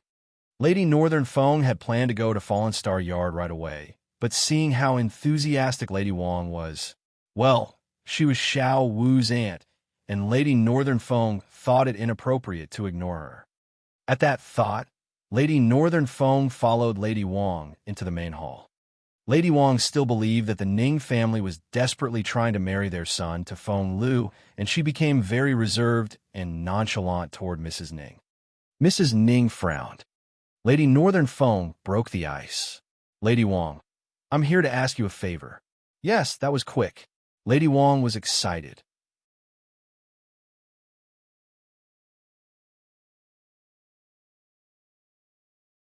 Chapter 680 about that. Chapter 680 about that. However, Lady Wong kept her countenance very still. Really? May I ask what's about? Lady Northern Fong glanced at Lady Wong. How's Feng Lu doing these days? Lady Wong smiled. She told Granny Gay to bring Feng Lu here, then went back to talking with Lady Northern Fong. Lady Northern Fong wasn't happy about the arrangement at all, but she decided she would be more patient with Lady Wong just for Feng Lu's sake. And Feng Lu had finally pulled herself together.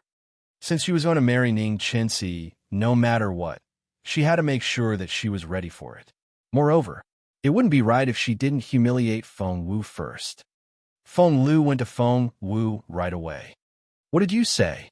Feng Wu looked at Feng Lu in bewilderment. I'm going to marry Ning Chenxi. Feng Lu gloated. I'm going to become his legitimate wife, and he's going to give me a big fat wedding. Feng Wu didn't know what to say. Feng Lu had no idea that Feng Wu already knew about her misleading Ning Chenxi. What's that look on your face? Feng Lu threw a dirty look at Feng Wu. I'm your sister, and I'm getting married. Aren't you even going to congratulate me? Feng Wu couldn't even be bothered to look at Feng Lu, for she found all the bickering a waste of her time. She began to close the door. Feng Wu, how dare you shut me out? Resting her hands on her waist, Feng Lu ranted. Did you hear me? Ning Chenxi is going to be my husband, as in young Lord Feng's cousin, Ning Chenxi. Feng Wu said, right? That's wonderful. Are we done here? Feng Lu didn't like Feng Wu's indifferent attitude at all.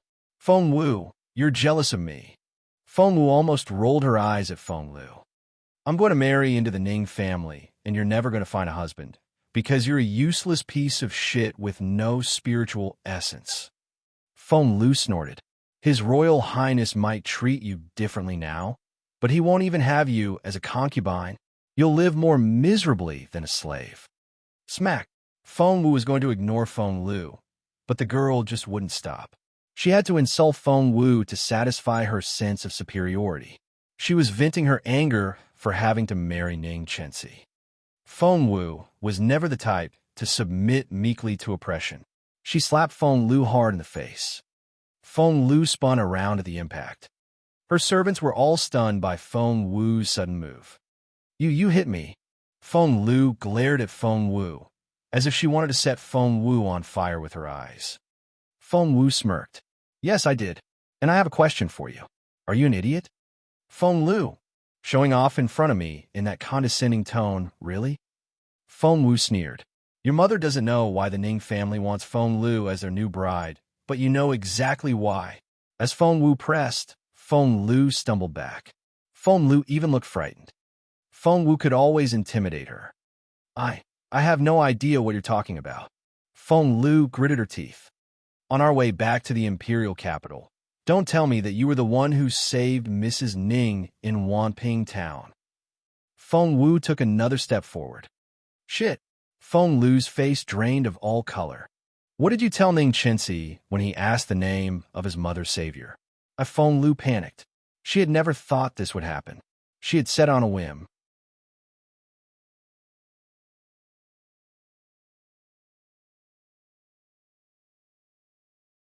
Chapter 681. Would she be recognized? Chapter 681. Would she be recognized? Feng Lu had never considered the aftermath of her whimsical, selfish reply. She didn't know what Ning Chenxi had in mind. Deep down, Feng Lu knew that Ning Chenxi had been trying so hard to marry her only because he thought Feng Lu was the girl who had saved his mother.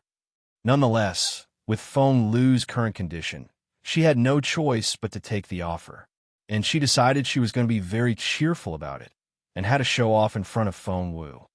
What Feng Lu hadn't foreseen was Feng Wu knowing about her lie. What do you mean? Are you trying to take Ning Qinxi away from me? Take him away. Feng Wu found Feng Lu ridiculous.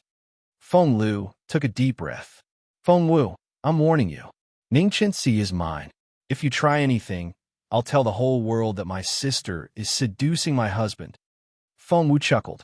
Your husband? Get married first, will you? Do you think I won't? Feng Lu snorted. The Ning family adores me. They've sent all kinds of influential people over as matchmakers. For what I've heard, even Lord Wuan came. And what will you become? A concubine at best. Feng Lu left after those words, looking like an arrogant peacock. Feng Wu didn't say anything. Exactly how annoying can that woman be? Chaoga had just finished cultivating, and she rushed out, only to find that Feng Lu had left. Chaoga said grumpily, "That was fast. I thought I could beat her up." Feng Wu chuckled. Read more chapter on novel full. Xiao Wu, how can you bring yourself to laugh? Don't you find her so annoying? Feng Wu nodded. Yes, she's always been annoying. But you won't have to beat her up yourself this time. Really? Who's going to do it, then? Lady Northern Feng and Mrs. Ning. For real. Feng Wu nodded with a smile. There's going to be a lot of face slapping. Feng Lu ran into Granny Gui on her way back, and the latter hurriedly took her by the wrist. Miss Lu, come with me. Granny Gui. Lady Northern Feng is here, and she's in the main hall at the moment. My lady asked me to bring you to the honored guest. Granny Gui broke the news. Please hurry up. Feng Lu raised her chin. There's no need to rush. Granny Gui smiled bitterly. My dear Miss Lu, it's Lady Northern Feng we're talking about here. We can't afford to keep her waiting. Feng Lu didn't think much of it. If Ning Qinxi really liked her, this was the perfect time for her to assume airs. Plus, all girls were supposed to be demure. Feng Lu walked unhurriedly toward the main hall, tidying herself up as she went. Meanwhile, Lady Northern Feng had lost her patience. She had given Feng Wu's aunt all the respect she could spare, and she was going to leave the hall now. She needed to go to Fallen Star Yard. Just then, footsteps came from outside. Lady Wang greeted the person cheerfully. Xiao Lu's here. Quickly, show her in. Lady Northern Feng and Mrs. Ning have been waiting for a long time. Lady Northern Feng and Mrs. Ning turned their heads when Feng Lu walked in. Feng Lu's stomach lurched when she heard her mother's words. Mrs. Ning. Mrs. Ning was here. Shit. Feng Lu's face darkened a little. Feng Wu had saved Mrs. Ning twice, and the lady had clearly seen Feng Wu's face. That was to say, Mrs. Ning would know who Feng Lu really was as soon as they met.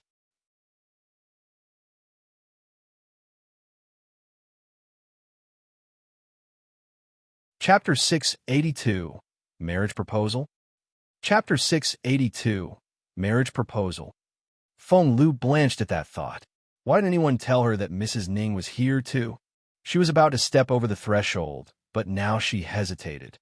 Should she go in or not? No. Feng Lu turned tail, fleeing the scene. She couldn't blow her cover at this stage. As Feng Lu turned to leave, Granny Gui wouldn't let her mistress leave so quickly after looking for her everywhere. So, she raised her voice. Miss Lu, please come in. Granny Gui then took Feng Lu's arm and led the latter into the hall. Lu'er, there you are. Lady Wang was delighted. She then smiled at Lady Northern Feng and Mrs. Ning. My Lu'er is a kind, shy, and demure girl. She hardly ever meets anyone from outside. Xiao Wu is the one that's running around like a wild girl all the time. Please don't mind her. Lady Northern Feng wasn't happy to hear that at all. What kind of aunt did Xiao Wu have? This woman just had to throw mud at Xiao Wu while praising her own daughter. No wonder everyone else thought so low of Xiao Wu, when she was in fact a wonderful girl. That wouldn't do. Read more chapter on novel full. Lady Northern Feng made up her mind. Once Feng Wu became her goddaughter, she would tell all the noble ladies she socialized with how amazing Xiao Wu really was.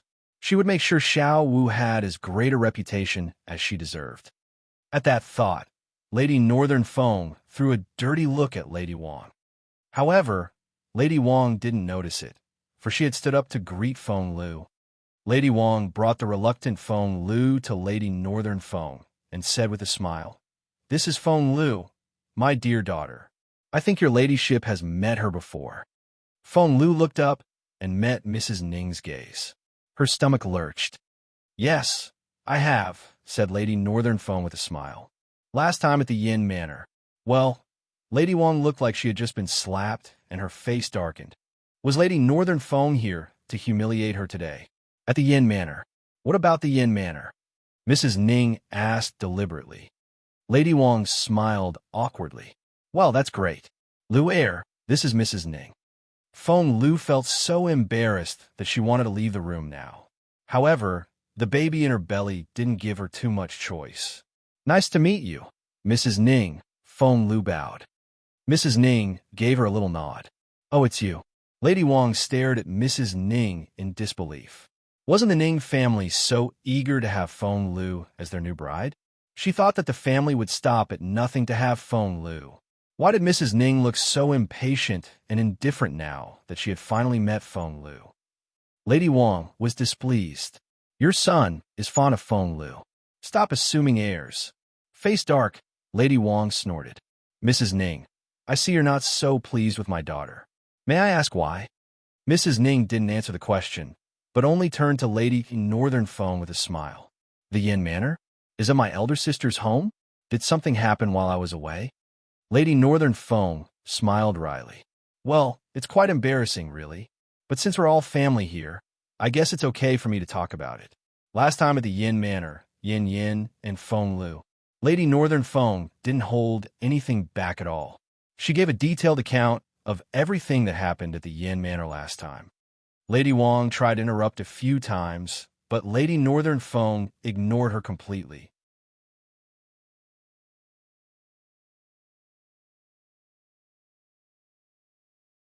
Chapter 683, Interrogation. Chapter 683, Interrogation. By the Lady Northern Feng finally finished her narration, Mrs. Ning's mouth had fallen open. "So, after what happened, Feng Lu's and Yin Yan's reputations are kind of ruined. Well, they're still young and don't know right from wrong. I guess what they did could be excused, despite how evil they were." Lady Wong almost passed out. What was going on here? What was this woman doing? Were they here to propose a marriage or to break off an engagement? How could she say such things about Feng Lu in front of her own mother? That was so insulting. Face grim, Lady Wong glared at Lady Northern Feng. "Your ladyship seems to be very displeased with my Lu heir." Thinking that Ning Chinsi was in love with Feng Lu, Lady Wong was emboldened. "You're absolutely right." Lady Northern Feng nodded without hesitation. Lady Wong almost choked. She then smirked. "If you really find my Lu heir that abominable, why are you here to propose a marriage? I don't care how much your son likes my daughter. She's not marrying him."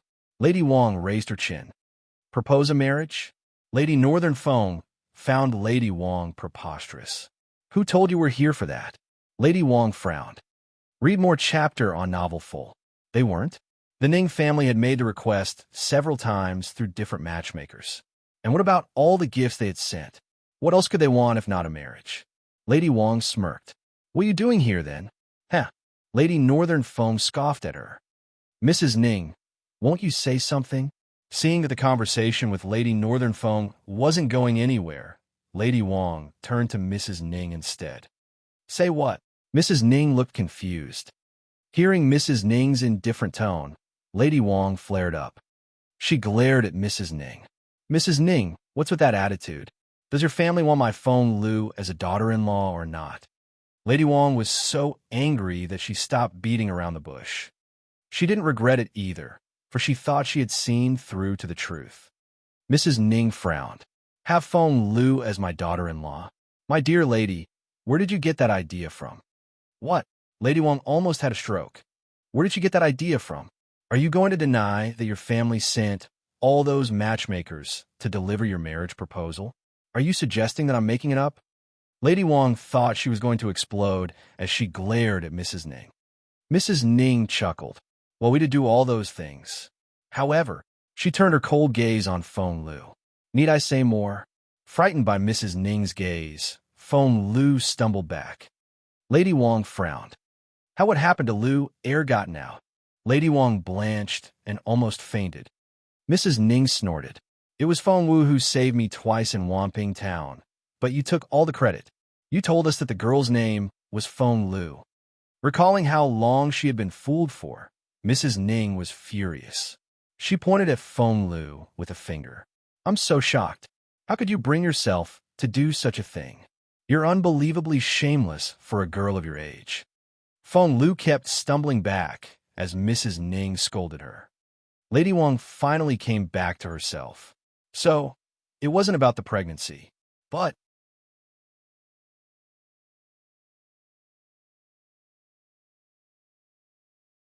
Chapter 684. I'm not the one the Ning family wants to marry. Chapter 684. I'm not the one the Ning family wants to marry. What was all this about? Lu Air. Lady Wong tugged at Feng Lu. What's going on? Feng Lu had never been through such a thing and was so flustered that she burst into tears. Seeing how bewildered Feng Lu became after a few questions, Mrs. Ning frowned and blue veins popped in the corner of her forehead. The girl didn't know how to do anything but cry. And she had almost married such a girl to her son. And her family had pulled so many strings to do that. It was said that a virtuous wife could preserve a family's property for 3 generations. The Ning family would be ruined if they had Feng Lu as a wife. Mrs. Ning patted her chest, still a little shocked. Lady Wong stared at Feng Lu. What did you do? Had the Ning family been misled all this time? And how does Feng Wu have anything to do with this? Lady Wong narrowed her eyes. Mum, stop asking me questions. Feng Lu felt so ashamed that she couldn't stay in the room anymore. Both Mrs. Ning and Lady Northern Feng were sneering at her. Read more chapter on novel full. Feng Lu turned to leave, but, Miss Feng Lu, I think you should straighten things out first. Otherwise, if what happened in Wamping Town got out, your already ruined reputation would get even worse. Mrs. Ning snickered. Feng Lu stopped abruptly, turned around, and glared at Mrs. Ning. The look in her eyes reminded one of a young, angry she-wolf. Mrs. Ning snorted. After doing such a thing at your age, you don't have the least intention of repenting. Fine, leave all you want. But Lady Wong wouldn't let Feng Lu leave just like that. Grabbing Feng Lu, Lady Wong turned to Mrs. Ning. What did you mean? I think you know what I meant. Mrs. Ning smirked. You're saying that. The girl my son wants to marry is the one who saved me, and that's Feng Wu. But according to your daughter, Feng Lu was her name. Mrs. Ning felt sick at the idea. We pulled so many strings and visited your family repeatedly. We were so close to having your daughter. Everything was clear, so clear. Lady Wong knew everything now. But it was Feng Wu. Feng Wu is the one your family wants. Lady Wong gritted her teeth. Feng Lu also gritted her teeth, recalling how she had shown off in front of Feng Wu. Was this Feng Wu her own family's natural enemy? Why was she everywhere? In Fallen Star Yard. After Feng Lu's little episode in Fallen Star Yard, Chowga couldn't help but follow the girl out. She then heard the conversation in the main hall. And, of course, she was going to share it with Xiao Wu. Chowga promptly went back to Fallen Star Yard and began to laugh before she said a word. Feng Xiaoqi rolled his eyes. Sister Chowga, are you having a seizure or something? Ha ha ha. Fighting back her laughter, Chowga repeated what she had heard just then. It's so funny. That Feng Lu was showing off outside this yard only just then, ha ha ha. She's unbelievable, ha ha. Feng Xiaoqi's mouth fell open. The Ning family wants my sister as their daughter-in-law. Feng Xiaoqi's eyes widened. Yup. Chowga wiped away her tears. And Feng Lu had been thinking that she was the one all along. That was why she had been assuming heirs and wouldn't say yes. But it's all cleared up now. They got the name wrong. That look on Feng Lu's face, huh?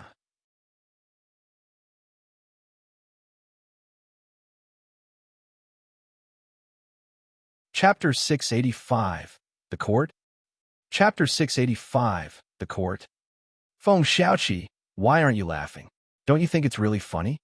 Chowga rolled around on a chaise lounge until she almost fell to the ground. However, Feng Xiaoqi looked genuinely worried. Sister, Feng Xiaoqi went up to Feng Wu, tugged at her sleeve, and called her in a pitiful voice. Yes. Feng Wu was busy calculating the materials needed for the immortal Tai formation. The Ning family wants to marry you to their son. Yes. Are you going to say yes? Feng Wu darted a glance at Feng Xiaoqi. Are you an idiot? What?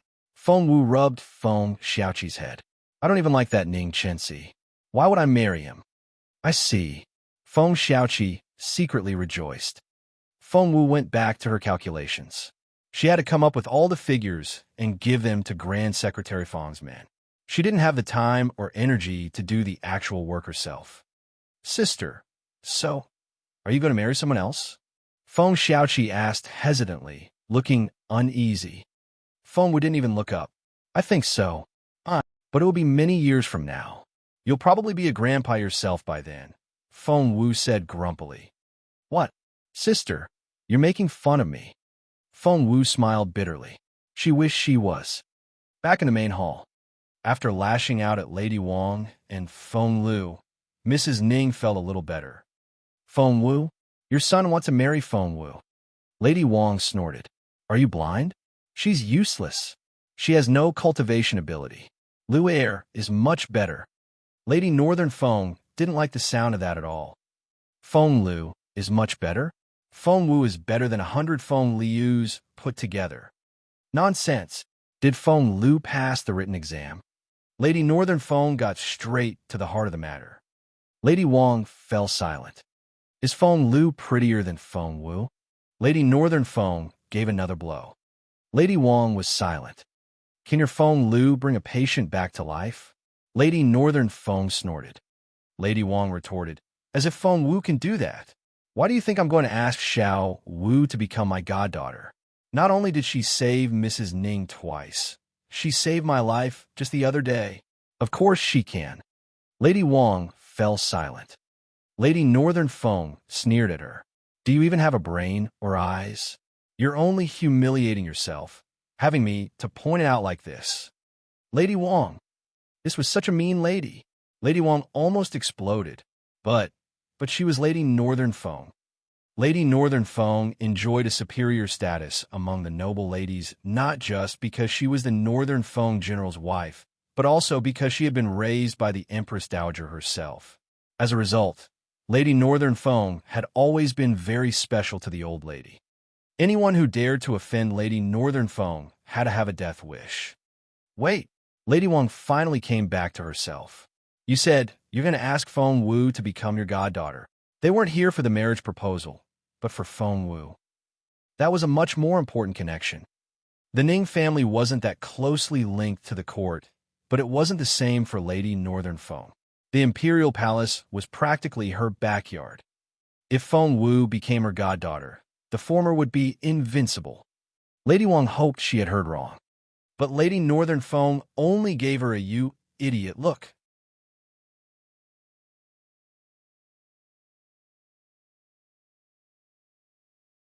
Chapter 686, So Enthusiastic. Chapter 686, So Enthusiastic. You heard me right. Lady Northern Feng gloated at Lady Wang. I'm here today to claim Xiao Wu as my goddaughter. Lady Wang was dumbfounded. She had thought that Lady Northern Feng was here as a matchmaker for Feng Wu, but as it turned out, the lady wanted the girl as a daughter. So, the Ning family doesn't want Feng Wu as a daughter-in-law, after all. Lady Wang snorted. Mrs. Ning sighed. My son would be so lucky and honored to have Feng Wu as his wife. Unfortunately, my family isn't worth someone as amazing as her. She's way beyond our reach. Way beyond their reach. Lady Wang wanted to scream. This family had just turned down Feng Lu, but they said that they weren't good enough for Feng Wu. How much more did this woman want to insult Feng Lu? Lady Wang's face twisted. Fine, fine. She took a deep breath. Feng Wu is a member of the Feng clan, and she needs permission from the clan chief if she wants to have a godmother. Lady Northern Feng, even someone as prestigious as you has to play by the book. Lady Northern Feng smiled. Of course, I sent someone to fetch Sir Feng on our way here. Lady Wang took another deep breath to suppress her rage. She wanted to leave this room now, or even chase these two women out. However, Lady Northern Feng was the queen bee in her circle, and an invitation to her tea party was very hard to come by. Lady Wang still hadn't been invited, and the last thing she wanted to do was offend this noble lady. No matter how hard Lady Wang gritted her teeth, she couldn't let her anger show. Hey, will I ever be able to see Xiao Wu? Lady Northern Feng grew impatient. Despite her anger, Lady Wang couldn't do anything in the lady's presence. She said, I'll send for her now. No need. We'll go to Fallen Star Yard ourselves. It'll show our sincerity. Lady Northern Feng smiled. Lady Wang was furious. They were all sincere toward Feng Wu, while they didn't even try to show Feng Lu any respect. Did they have to be so blatant about it? However, Lady Northern Feng had always been this willful. She never saw the need to justify her actions to anyone. Feng Lu wanted to slink off. But Lady Northern Feng glanced at her. You come with us. Poor Feng Lu. She was cursing in her head, but she had no choice but to follow them out. In Fallen Star Yard. Knock, knock, knock. Someone was tapping on the door. Granny Zhao answered the door. The beautiful lady had been told that Lady Northern Feng was coming, and she was trying on an exquisite outfit. Various hairpins dangled by her face as she moved around gracefully. Xiao Wu, what do you think of this one? The beautiful lady's limpid eyes reminded Feng Wu of a fawn. She could tell that the lady was a little flustered about the idea of meeting strangers. Stunning. After seeing her mother's face 1,000,000 times, Feng Wu was still amazed by how unbelievably beautiful she could be. You look great, wonderful, amazing. Feng Wu took her mother's hands. This one will do. Lady Northern Feng will be envious of you if you wear anything nicer. Someone laughed loudly at the door. Oh my, Xiao Wu, I see that you're making things up about me. Lady Northern Feng was so arrogant, unapproachable, and elegant around Lady Wang, but when she talked to Feng Wu, her tone was so warm and enthusiastic. Lady Wang's mouth fell open. Why did she treat Feng Wu so differently? Feng Wu didn't deserve it. However, Feng Wu didn't come out to greet Lady Northern Feng, but only called out from the stairs. Your ladyship, come up here.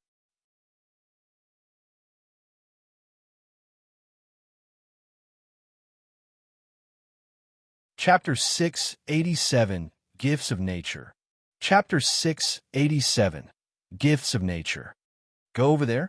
What was this Feng Wu thinking? Lady Wang couldn't understand what Lady Northern Feng saw in that girl. Was Feng Wu not afraid of offending Lady Northern Feng? As a matter of fact, Lady Northern Feng wasn't offended at all.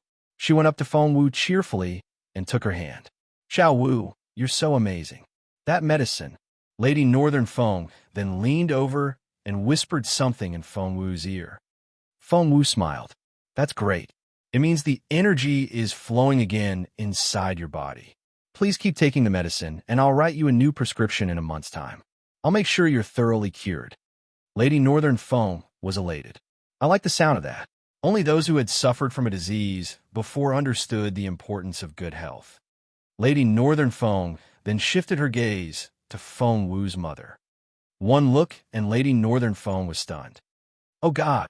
Lady Northern Feng cried out. She had met Feng Wu's mother once 5 years ago. But after 5 years, the lady looked exactly the same. With a 13-year-old daughter, the beautiful lady still looked like an 18-year-old. No one could tell that she and Feng Wu were mother and daughter. They were like sisters. So beautiful. All words failed Lady Northern Feng. Lady Northern Feng had always had a thing for beautiful people, or she wouldn't have wanted to take Feng Wu back home when she was little. She couldn't stop admiring the lady's beauty. She's so beautiful. I can't believe my eyes.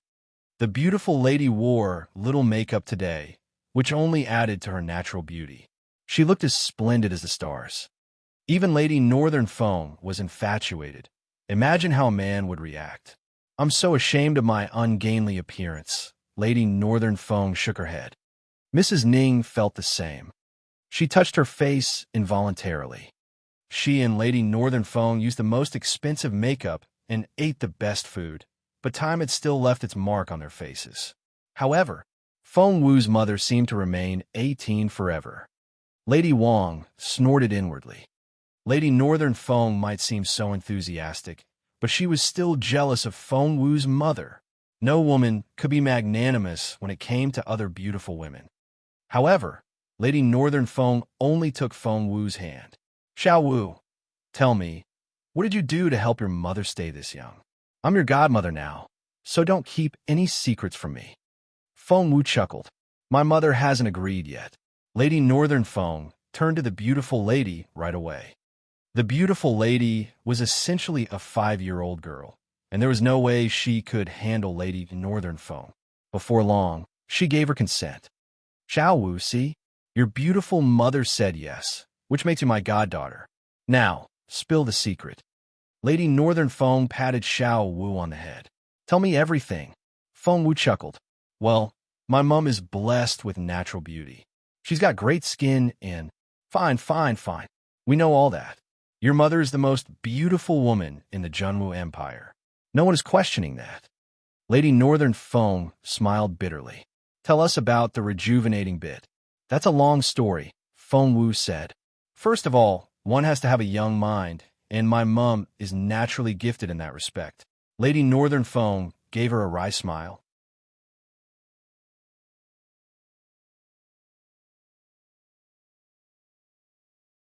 Chapter 688.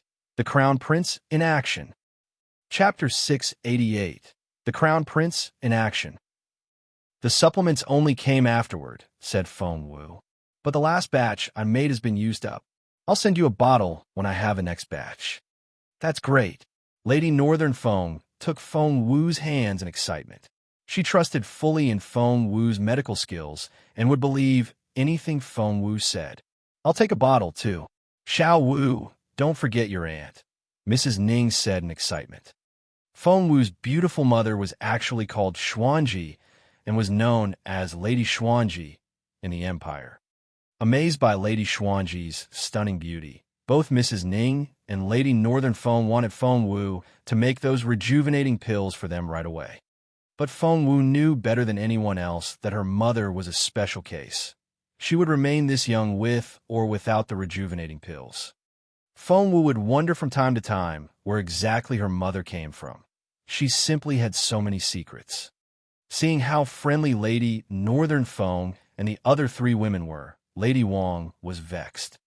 Lady Wang had thought that Lady Northern Feng would lose her temper, but she got along much better with the others than Lady Wang had expected. The Crown Prince's residence. Staring at Feng Sun, Jun Linyuan frowned. The lake had frozen over, but Feng III didn't even notice. He looked at Jun Linyuan with teary eyes and said in an agitated tone, Boss Jun, help me. You gotta help me this time. Help you? The Crown Prince's lips curled into a crooked smile. With what? Jun Linyuan's voice sounded ominous. However, Feng Sun was too absorbed in his thoughts to notice. He pleaded with his eyes. Boss Jun, you're the only one I can count on now. Is that so? There was no warmth in Jun Linyuan's eyes. You know what my mom's like. She was spoiled by Her Majesty, the Empress Dowager, and she has a vile temper. When she gets stubborn, even my dad has to compromise at times, not to mention myself. Feng Sun darted another pleading look at Jun Linyuan. However, Jun Linyuan remained unmoved, and there was no emotion in his eyes. Of all the girls out there, why did my mom have to pick Feng Sun as her goddaughter? Did she think about my needs before she made the decision? Does she still remember that I'm her son? Feng Sun whined. Jun Linyuan snorted. Why did she have to mention the goddaughter thing, instead of proposing a marriage? I can't believe it. After he was done complaining, Feng Sun turned to Jun Linyuan with sparkling eyes. Boss Jun, you have to help me. You're the only one that can change my mom's mind now. Jun Linyuan glanced at Feng Sun. Change her mind. That's right. Feng Sun smacked the table. A goddaughter in families like ours is as good as a real daughter. If I let my mom have her way, I'll never be able to marry little Feng Wu. Jun Linyuan thought to himself. That's exactly what I'm hoping for. Feng Sun had no idea of what was going on in Jun Linyuan's head. Seeing that the Crown Prince's face had darkened, he pleaded, Boss June, please help me just this once. I'll do anything. I know you don't like little Feng Wu, but I do. Boss June, please come with me and stop my mother. We're running out of time here.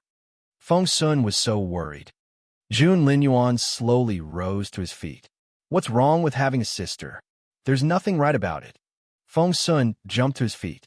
I won't be able to marry her, and other people will ridicule her if she can't get a husband. Jun Linyuan said, No, she'll get a husband. But she won't get anyone better than me, and the girls out there are so snobbish that they'll definitely laugh at her. Darting a look at Jun Linyuan, Feng Sun mumbled, It's not like you're going to marry her.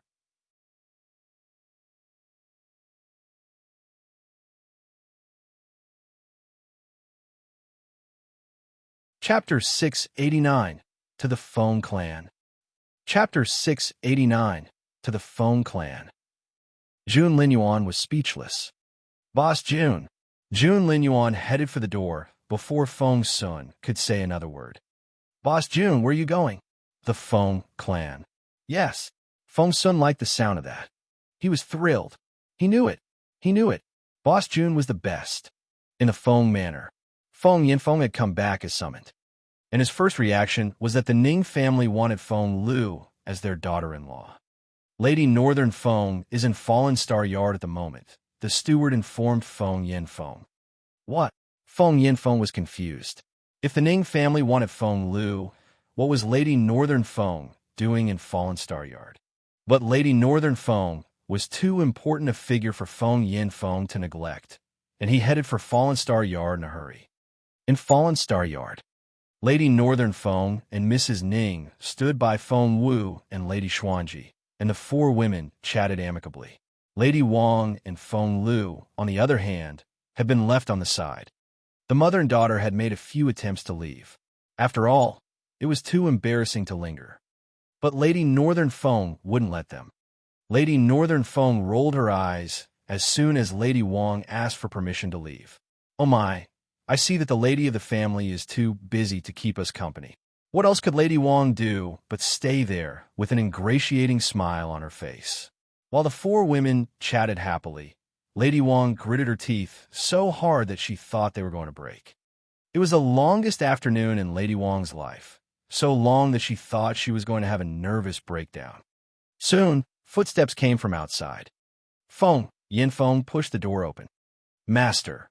Lady Wang's face lit up at the sight of Feng Yinfeng. Tears welled up in her eyes, and she looked like the most pitiful kitten. Lady Northern Feng didn't like Lady Wang's reaction at all. Feng Yinfeng saw Lady Wang's tears, but he still brushed his wife aside and went straight up to Lady Northern Feng to greet her. Of course he had to do that. She was the wife of the Northern Feng general and had a close relationship with the royal family. The look on Lady Northern Feng's face changed again as soon as Feng Yinfeng walked in. The friendly smile disappeared, replaced by an arrogant look. She gave Feng Yinfeng an unhurried glance, then said indifferently, Master Feng, I know you're a busy man and I didn't want to trouble you. But according to your wife, you're the one to make the final decision, so I had to invite you over. She sounded unusually polite, which scared Feng Yinfeng out of his wits. His legs almost gave way.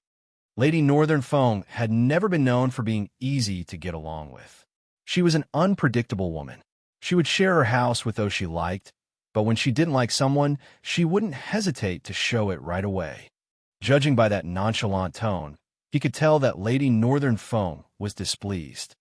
Feng Yinfeng bowed and smiled obsequiously. Lady Northern Feng, you flatter me.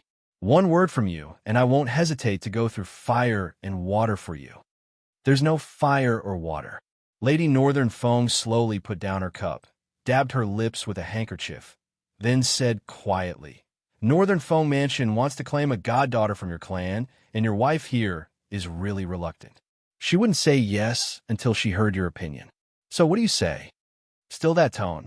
Feng Yinfeng felt like kneeling down. So, Lady Northern Feng wanted to claim Feng Lu as her goddaughter, right? That way, Feng Lu would have status adequate enough for her to marry Ning Chenxi. The lady was doing the Ning family a favor. Feng Yinfeng was over the moon. Yes, of course.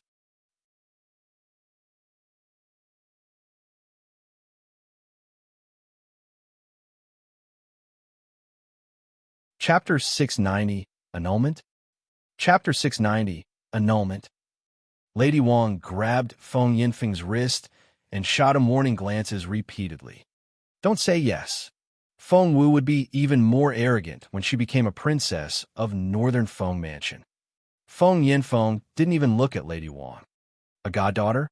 As long as it could benefit his career, he wouldn't hesitate to give away all his daughters to Northern Feng Mansion.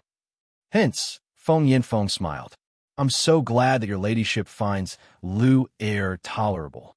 It's such a blessing for her. Lu Er, come here and greet your godmother. With Northern Feng Mansion as his patron, he would have a meteoric rise. Feng Yinfeng was thrilled. No wonder the fortune tellers have been telling him that Feng Lu was a lucky girl. She really was. What Feng Lu? Lady Northern Feng stared at Feng Yinfeng. Feng Yinfeng looked back at Lady Northern Feng in bewilderment. Lady Northern Feng stared at Feng Yinfeng in disbelief. Why would I want a daughter like Feng Lu? I want a peaceful life. Thank you. Feng Yinfeng was baffled. Lady Northern Feng didn't stop there. She now saw how abominable this family was. And Lady Northern Feng never held anything back. She didn't like this first branch of the Feng clan, and she wasn't shy about it. She began with her usual opening line. Master Feng, I need to tell you something, no offense. Feng Yinfeng sighed inwardly. He was sure he would be offended, and he wished Lady Northern Feng would just stop talking. But Lady Northern Feng always needed to speak her mind, and the other party was always offended. Master Feng, if you ask me, marry Feng Lu to your worst enemy. She definitely has the potential to break a family apart and ruin everything. That way, you can have your revenge. Feng Yinfeng's face darkened. Your ladyship, what's that supposed to mean? Is the Ning family going to annul the engagement now? Feng Yinfeng was no fool. He could tell that Lady Northern Feng didn't like Feng Lu. She was telling him that Feng Lu was a troublemaker that would bring misfortune to her future husband. Annul the engagement? Mrs. Ning stepped forward with a smile. When did my son get engaged to your daughter? Why haven't I heard about it? But this turn of events was so sudden that Feng Yinfeng was taken by surprise. Hasn't your family been asking for Feng Lu's hand repeatedly? You even had Lord Wuan act as a matchmaker. Feng Yinfeng glanced at Lady Wang with a frown. How had this happened? The other day, Feng Yinfeng thought Feng Lu was first in the exam and that even His Royal Highness had his eye on Feng Lu. As a result, he had tactfully turned Lord Wuan down. As it turned out, His Royal Highness wasn't interested at all. Therefore, Feng Yinfeng still wanted Feng Lu to marry into the Ning family, so that he could become acquainted with Northern Feng Mansion. But, well, I guess I need to thank you, Master Feng. If you hadn't turned Lord Wuan down, my family would be in a difficult spot now. It would have been a disaster for us. Mrs. Ning snorted. You people, Feng Yinfeng frowned. He was the minister of the Ministry of Official Personnel and a second-ranked official in charge of the promotion of all the government officials of the empire. He was an influential figure. He wasn't going to just stand here and let two women point their fingers at him. Lady Northern Feng smirked. Mrs. Feng, Feng Lu, I would come clean if I were you. Gossiping is really not my thing.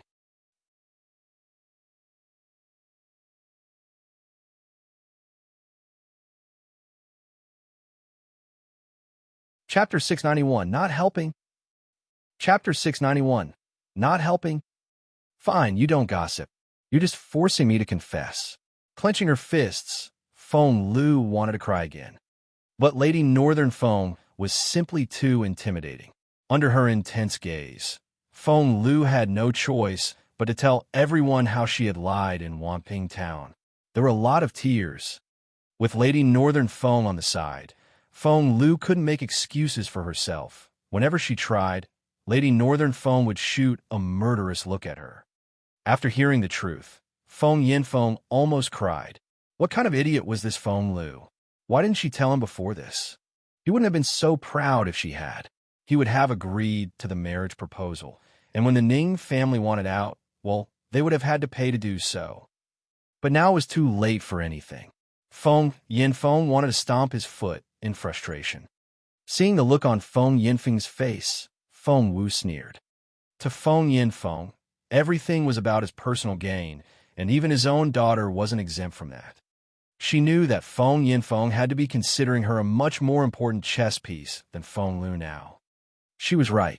After making Feng Lu confess her sin, Lady Northern Feng said in an indifferent tone, "Anyway, Master Feng, I'm going to claim Feng Wu as my goddaughter, and your wife said I needed your consent.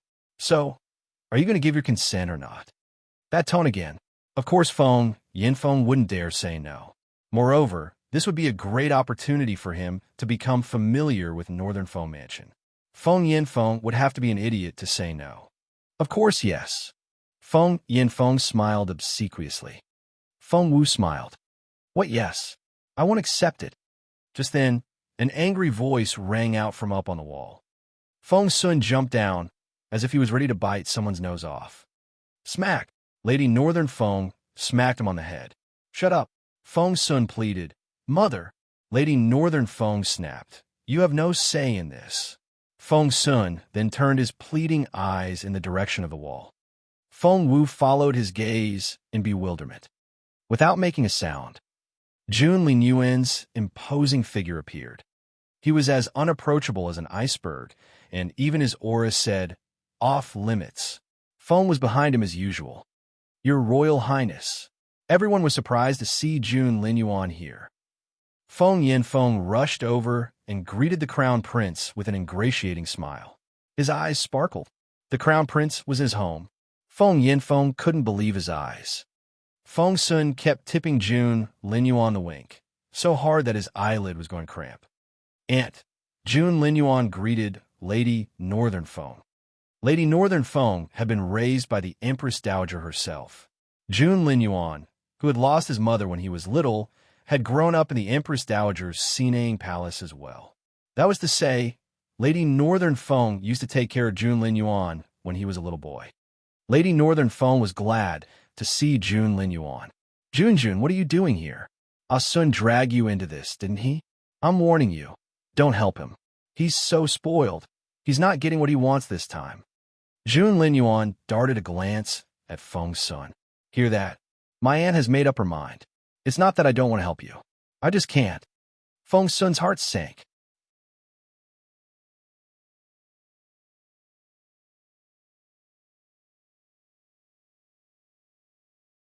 Chapter 692. Say thank you to your cousin Jun. Chapter 692. Say thank you to your cousin Jun. No. Have you forgotten who you are? You're the invincible Jun Linyuan.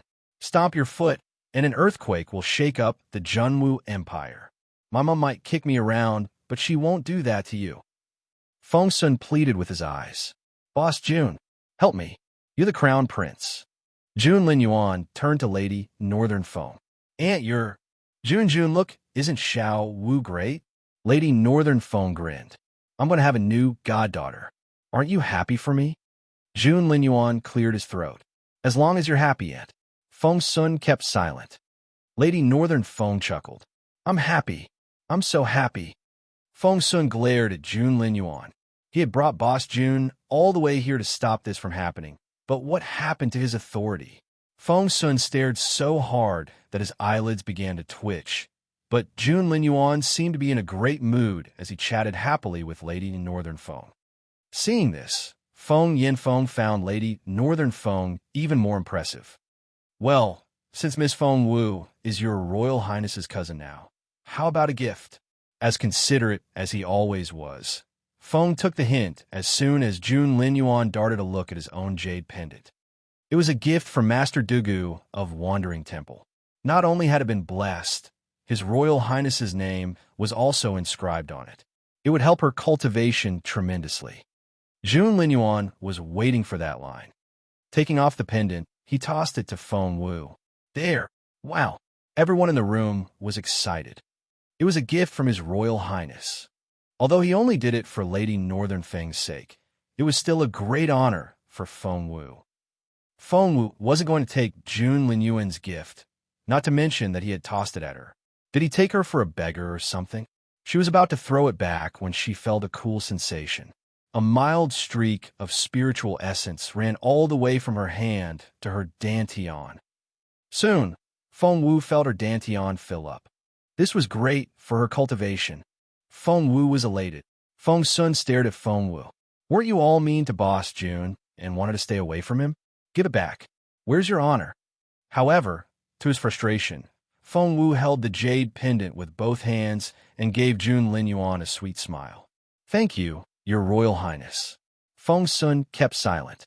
Lady Northern Feng added, you should say, thank you, cousin Jun. Feng Sun shouted, no, I don't want her as my sister. I don't. Lady Wang and Feng Lu were roused from their astonishment. The mother and daughter had been overwhelmed by jealousy when they saw the gift His Royal Highness gave Feng Wu. All those were supposed to be Feng Lu's. However, they were thrilled to hear Feng Sun's protest. So what if Lady Northern Feng liked Feng Wu? Feng Sun didn't. He would bully Feng Wu so much that she would live a miserable life. Grabbing Feng Sun by his ear, Lady Northern Feng said, why not? Speak. Give me a good reason, or I'll rip your ear off. Mom, that hurts. Say it. Lady Northern Feng snapped. Stop. Feng Sun was so embarrassed. How was he supposed to say it in front of so many people? Hence, he murmured something.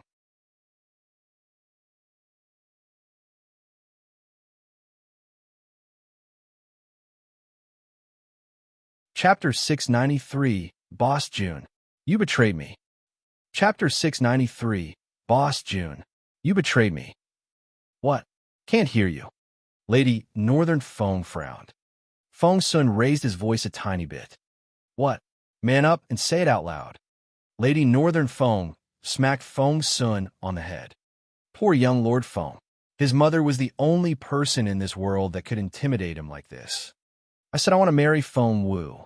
Feng Sun finally summoned up his courage and shouted out those words. That astonished everyone. Feng Wu didn't know what to say. Nor did Lady Northern Feng. The rest of the crowd was equally silent. Lady Wang, Feng Yanfeng, and Feng Lu were scared out of their wits. Young Lord Feng of Northern Feng Mansion wanted to marry Feng Wu, as in that failure Wu. Lady Northern Feng was dumbfounded. This brat wanted to marry Feng Wu? Why didn't he say so before? She wouldn't have gone to all this trouble to claim a goddaughter if she had known. She would have to try to think of a way to make Feng Wu her daughter-in-law. Why her? Jun Linyuan turned his cold gaze on Feng Sun. That reminded Lady Northern Feng. That was right. The silly boy never acted like he actually liked the girl. What was he up to? It wasn't that Lady Northern Feng didn't trust her son. It was just that Feng Sun had done too many silly things. Speak. No one will marry her if I don't. Feng Sun yelled at the top of his lungs. Smack. Lady Northern Feng smacked Feng Sun hard on the forehead, and he almost fell to the floor. Lady Northern Feng was vexed. Why on earth did he say that? Little Feng Wu was so pretty, so smart, and so amazing. Who wouldn't want to marry her? Little Feng Wu is crippled, and no good family would want her. At least, no one more talented or more influential than me would want to marry her. I'm her best choice. Feng Sun yelled. For a moment, Lady Northern Feng actually thought Feng Sun made sense. But then, Jun Linyuan casually commented, Are you sure you're not going to lose interest in her after 2 days? Feng Sun stared at Jun Linyuan in disbelief. Boss Jun, I didn't bring you here to undermine my plan. However, Lady Northern Feng flared up at those words. Smack! She smacked Feng Sun on the head again. Arg! That really hurt. Feng Sun almost choked. His head was swimming, and he could see stars. Lady Northern Feng was genuinely angry. Feng Sun, I didn't say anything when you mess with other girls, but stay away from my Xiao Wu. She's my daughter, and that's my final verdict. Jun Linyuan nodded. Feng Sun really should do something about his vice. Feng Sun glared at Jun Linyuan. Lady Northern Feng nodded at Jun Linyuan. Jun, you're such a good boy. Not like that Brada's son. Thanks to him, my lifespan has been shortened by at least a few years. I can keep an eye on him when he's at home, but you'll have to do that job for me when he goes out. Don't let him bully my Xiao Wu. Jun Linyuan nodded. Of course, Aunt. Feng Sun glared at Jun Linyuan. Lady Northern Feng was elated and added, "No inappropriate thoughts about Xiao Wu either." Jun Linyuan had never been this obedient. "Whatever you say, Aunt." Feng Sun glared at Jun Linyuan. He had never known that Boss Jun could be this docile.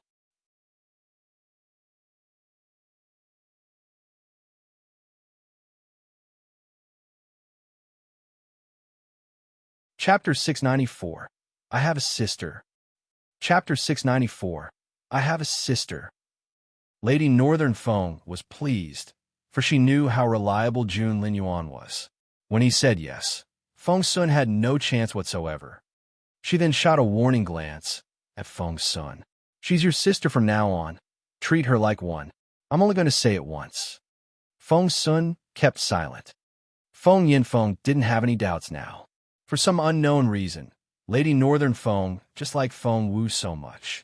Even His Royal Highness acted rather friendly.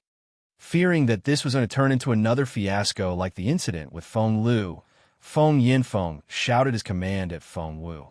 "Pour her ladyship some tea, kneel, and greet your godmother." Feng Wu gave Feng Yinfeng a half-smile. Her uncle was really desperate. Lady Northern Feng threw a dirty look at Feng Yinfeng, then waved him off. "There's no need to rush. She's going to be sure Yaren's one daughter, and it'll be a formal ceremony." She then turned to Feng Wu with a smile. "Good girl. I'll pick an auspicious day, invite lots of guests, and throw you a big party. No one will ever look down on you again." That change in her attitude, Feng Yinfeng was speechless. The Crown Prince's residence. Feng Sun followed Jun Linyuan back to the residence, but he wouldn't stop nagging. Why? Why? I don't understand. Boss Jun, why did you turn your back on me? Shouldn't you be on my side? I don't get it. I'm so mad." Oh, Feng Sun wouldn't stop complaining, and he had the biggest frown on his face. Jun Linyuan darted him a glance in resignation. He suddenly asked, "Why did my aunt want Feng Wu as her goddaughter?" Feng Sun snorted. "You know how much my mom likes pretty people. Little Feng Wu has always been so good-looking, and my mom has had this idea for years. She finally got what she wanted." Oomph. Jun Linyuan was speechless. "Come to think of it, I really need to thank little Feng Wu this time." Lying down on a bench by the pool with his hands behind his head, Feng Sun said in a disgruntled voice, "Mum was sick, and it was quite severe. Little Feng Wu saved her life. For that alone, I need to thank her. I've made up my mind." Feng Sun bounced off the bench all of a sudden and looked refreshed. "What? I'll protect little Feng Wu with my life." Feng Sun clenched his fists. "I'm her brother now. Oomph. Anyone try to do anything to her, and I'll break their leg." Jun Linyuan was speechless. Feng cleared his throat. Feng Sun looked at Feng in bewilderment. "Do you not feel well?" Feng didn't know what to say. His throat was fine, but he couldn't say the same about this silly teenager's life.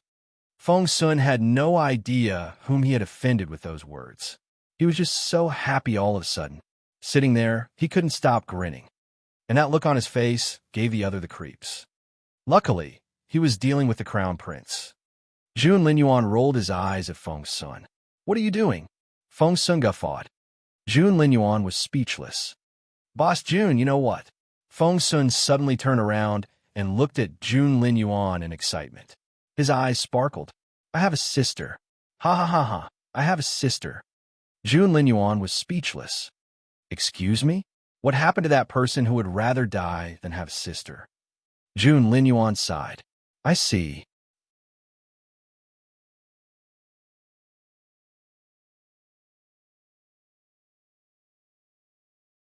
Chapter 695. My sister is the best. Chapter 695. My sister is the best. "I have a sister now," Feng Sun repeated. Jun Linyuan rolled his eyes. "I have those too." Thanks to his virile father, Jun Linyuan had a lot of sisters. "It's not the same," Feng Sun said proudly. "My sister's beautiful. Are your sisters as pretty as mine?" The corner of Jun Linyuan's mouth twitched. With Feng Wu as his sister, Feng Sun suddenly felt on top of the world. Because for once, he was better than Jun Linyuan in something. "OMG," Feng III said proudly. "My sister is really smart. She was first in the written exam. Can your sisters do that? Jun Linyuan was speechless. Putting his hands behind his back, Feng Sun stuck out his chest. My sister is a great doctor, and she knows formations. And once Feng Sun started showing off, he wasn't going to stop. His grin was so wide that all his white teeth were showing. And your sister is an excellent chiropractor, too, thought Jun Linyuan. Ah! Feng Sun was still laughing when he rose to his feet and headed out. Where are you going? I'm going to tell Xian Yi the good news. Ha ha! I have a sister now. Feng Sun walked off after that. Jun Linyuan was speechless. He couldn't for the life of him figure out how could someone who had been so against having a sister embrace the idea so quickly. But Feng Sun had always been unpredictable like that, and Jun Linyuan was long used to it. The Feng clan. After the guests left, Lady Wang's and Feng Lu's faces were livid. Feng Wu, what did you do? Feng Lu bellowed at Feng Wu as soon as Lady Northern Feng was gone. The Ning family doesn't want me now, and Lady Northern Feng wants you as her daughter. You must have done something. Feng Wu wanted to roll her eyes at Feng Lu. My dear sister, didn't you tell everyone what you did? Do I need to repeat everything? It's not that. Feng Lu was furious. You must have done something behind my back, or Lady Northern Feng would never like you so much. Tell me, have you been saying bad things about me behind my back? Feng Wu snorted. You've done enough bad things yourself. You don't need my help for that. You? Feng Lu burst into a fury. She had lost everything, and Feng Wu had more than she could ever have hoped for. The change in their comparative status was what Feng Lu found the most unacceptable. After all, she was used to looking down on Feng Wu in such a condescending manner. Shut up. Feng Yinfeng glared at Feng Lu. Dad, it's all Feng Wu's fault. She's a dash. However, Feng Yinfeng raised his hand before Feng Lu could finish. Smack! He slapped Feng Lu, loud and clear. You hit me. How could you hit me? Dad, I'm your daughter, not her. Feng Lu screamed aggrievedly. Feng Wu felt sorry for Feng Lu. The poor kid still didn't understand. To Feng Yinfeng, familial love was pointless. All he cared about was who could be useful for his future career. And his kindness was reserved for the useful people only. Now, that Feng Wu was about to become a member of Northern Feng Mansion. Feng Yinfeng would never let anything happen to her. Feng Wu sighed inwardly. That godmother was very worthwhile. It had only been a couple of months since they got back from Northern Border City.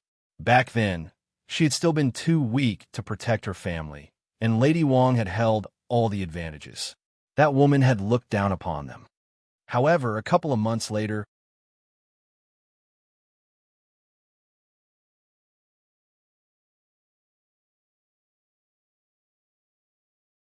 Chapter 696, That Lady of Sinang Palace. Chapter 696, That Lady of Sinang Palace. Filled with hatred, Lady Wang gritted her teeth so hard that she almost broke them, but that was all that she could do. Feng Yinfeng stared at Lady Wang. What have you been teaching her?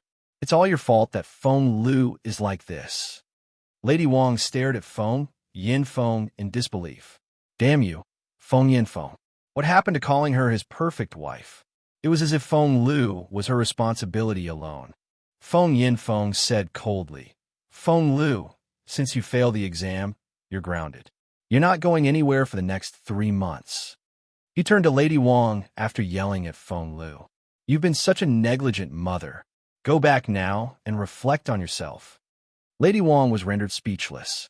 She wanted to lash out, but had to show enough respect to her husband in front of others. She had no choice but to obey his order. And Feng Yinfeng added in an indifferent tone, Be polite to Xiao Wu from now on. She's the most respected figure in this clan. Lady Wang fell silent. You better not let me see you pick on Xiao Wu again. Oomph. Feng Yinfeng flicked his sleeves in annoyance. Lady Wang gritted her teeth. Face twisted, she threw Feng Wu a dirty look before storming off. After Lady Wang and Feng Lu were gone, Feng Yinfeng said to Feng Wu in an affected, caring voice, Xiao Wu, don't hesitate to go to your aunt if you need anything. Come to me if she gives you trouble again. all right? Feng Wu found Feng Yinfeng's sycophantic manner despicable, but she smiled at him nonetheless. Of course, uncle. Good. Ha ha ha, good girl. Feng Yinfeng left, satisfied with Feng Wu's response. Granny Zhao shut the front gate after all the outsiders were gone. Ha ha.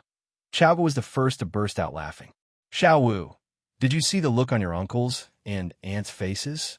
I think their faces turned green. Ha ha. Feng Xiaoqi was equally delighted. They used to pick on us all the time. Now they know what it feels like. My sister is amazing. Feng Wu gave them a wry smile. But I didn't do anything. You saved Lady Northern Feng, and she's doing everything for you. Chao looked at Feng Wu. Xiao Wu, Lady Northern Feng adores you, and she'll treat you nicely. But that idiot Feng's son, I'm gonna kick his ass if he tries to bully you. Feng Wu chuckled. Her silly brother Feng's son was actually very easy to please. What Feng Wu didn't know was that Feng's son was already showing off his new sister to everyone. In the Imperial Palace, the lady with the most authority in the palace wasn't Empress Dugu of Cunning Palace, but the Empress Dowager of Sinang Palace. Although the old lady wasn't in the habit of actually running the palace, she was still well respected, for His Majesty was a dutiful son. Your Majesty, Her Majesty the Empress is here. At her age, the Empress Dowager got fatigued easily and had woken up late today. Granny Lan, the elderly maid, went up to the Empress Dowager and passed on the message in a low voice. The Empress Dowager rubbed her forehead, feeling a dull pain in her head. She waved the old maid off. Send them on their way. I don't want to see anyone today. Of course, Granny Lan couldn't be that straightforward with the Empress.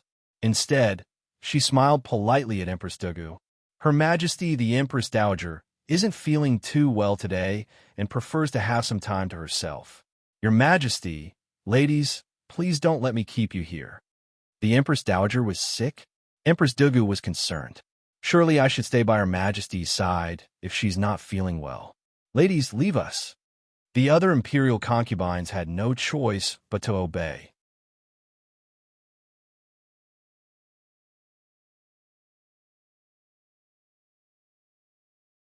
Chapter 697, My Dear Grandson. Chapter 697, My Dear Grandson. Empress Dugu was going to go in when Granny Lan stopped her. Her Majesty the Empress Dowager doesn't feel well, and she prefers not to be disturbed. My apologies, Your Majesty.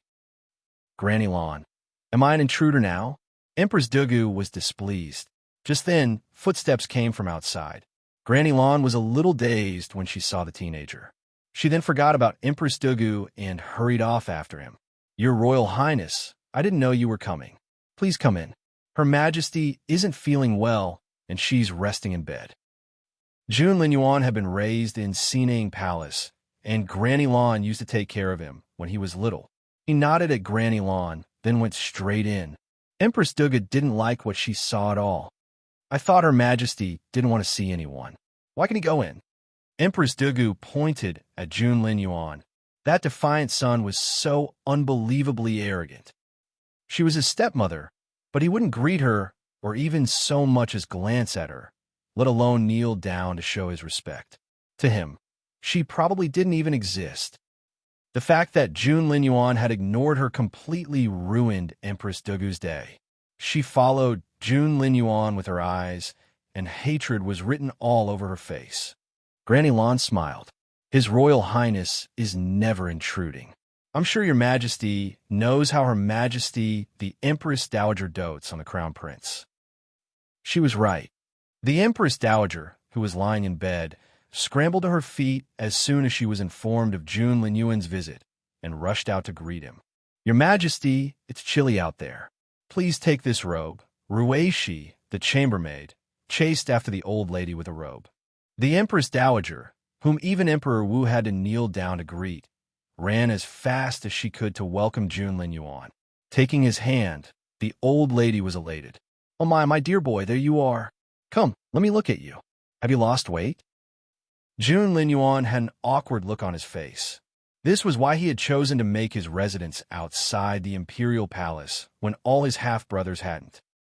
This wasn't the first time Empress Dugu had witnessed such a meeting but she still got jealous every single time. The old lady was the Empress Dowager and the most influential woman in the empire, but to her, Jun Lin Yuan, whom she had brought up herself, was the only grandson that was worth doting on. Empress Dugu still remembered when Jun Lin Yuan was still living with the Empress Dowager. She couldn't help but bring her own son, the second oldest prince, over so that the boy could somehow impress the old lady. And what did the Empress Dowager say? "What's he doing here? To keep me company? But I have little Jun for that. My little Jun is better than 10 of your boy put together. Little Jun doesn't like to have him around. Empress, keep a leash on your boy and don't let him near this palace. Little Jun is upset." That old hag. That boy was little Jun, and her son was that boy. Jun Lin Yuan was better than 10 of her son put together. Her son should be kept out of this palace because little Jun didn't like it. Those words almost gave Empress Dugu a heart attack. But what could she do? The Empress Dowager wasn't shy about showing her favoritism. The old lady had given Jun Lin Yuan everything, spoiling the kid. He was practically a fiend. Standing outside, Empress Dugu could still hear the conversation inside. "Little Jun, come here to Grandma. Oh my, why are you so skinny?"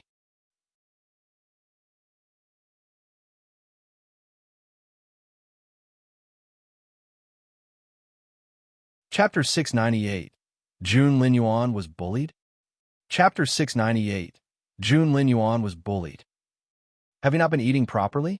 Feng hasn't been doing his job, nor has Granny Gong. I knew it. Nowhere is as good as here. How about moving?" Jun Lin Yuan had a hard time keeping a straight face as his grandmother babbled on. He took a deep breath to calm himself down. However, the old lady wasn't about to stop talking. She looked Jun Lin Yuan up and down, and the concern in her eyes was genuine. "Poor kid. You've reached the age to bed women, and all your negligent father can think of is getting more women into his bedchamber. Has he ever stopped to consider your needs? Don't worry. I've been on the lookout for you, and I'll send some nice girls to your residence." Jun Lin Yuan's face turned livid. No, he was just another defiant and willful teenager when he was with his grandmother. Their interactions were no different from that of any other grandparent and grandchild. If anything, the Empress Dowager only indulged her grandson more than anyone else. The Empress Dowager loved her grandson ardently. "But you're old enough. At your age, your father was—" I said no. No, no, no. You never listened to me. Jun Lin Yuan lost his patience. Outside, Empress Dugu was delighted to hear this. Did Jun Lin Yuan have any idea who he was talking to? He was yelling at the most respected woman in the empire, someone even His Majesty had to give way to. But the Empress Dowager backed off right away. "Of course. Whatever you say, my dear. That can wait. Actually, I think it's a little too early, too. It's all the Empress's fault. She's been nagging me about finding you a wife, and I got carried away." The old lady looked at her grandson with pleading eyes. Read more chapter on novel full. Outside, Empress Dugu was speechless. Did the old lady know she was still outside? If so, what she said was deliberate and so frustrating. Jun Lin Yuan darted an annoyed look at his grandmother. "I've told you, don't listen to that woman. All right. My Jun doesn't like her, and I won't listen to her anymore. You know what? I think I should stop her from coming here." The Empress Dowager mumbled to herself. Empress Dugu didn't know what to say. What on earth had she done to deserve this? Jun Lin Yuan rose to leave a few moments later. Seeing that she couldn't keep him any longer, the Empress Dowager called out to her servants. "It's cold outside. Lame, bring me that fur cape with golden feathers." It was a tribute from the kingdom of Wu. "Xiao Xue, fetch me a hand warmer. Hans Wang, quickly." However, Jun Lin Yuan was long gone before the Empress Dowager finished dressing for the cold weather. Empress Dugu snickered inwardly. That Jun Lin Yuan was outrageously unscrupulous just because the Empress Dowager doted on him. He had brushed off all Her Majesty's kindness. Empress Dugu was sure that the Empress Dowager would hold a grudge over that. After all, the Empress Dowager was never known for being a loving old lady. She pretty much ignored all her grandchildren apart from Jun Lin Yuan. However, Empress Dugu was disappointed. After Jun Lin Yuan went off without her, the Empress Dowager turned to Granny Lan. Junjun has lost weight, and he looks unhappy. He must be keeping things from me. Is he being bullied? Empress Dugu wanted to scream. Bullied? Jun Lin Yuan? Everyone would say a silent prayer if that unruly crown prince didn't bully someone for a day. Him bullied? The old lady must have lost her mind. However, the Empress Dowager didn't think that way, and she whined, sigh. He's always been a considerate boy. He only tells me the good things and hides the bad news ever since he was little. I'm so worried that he's doing it again. By the way, that you're tuning in to the Warrior Lore YouTube channel. Don't forget to subscribe and join us on this journey to catch the most captivating stories.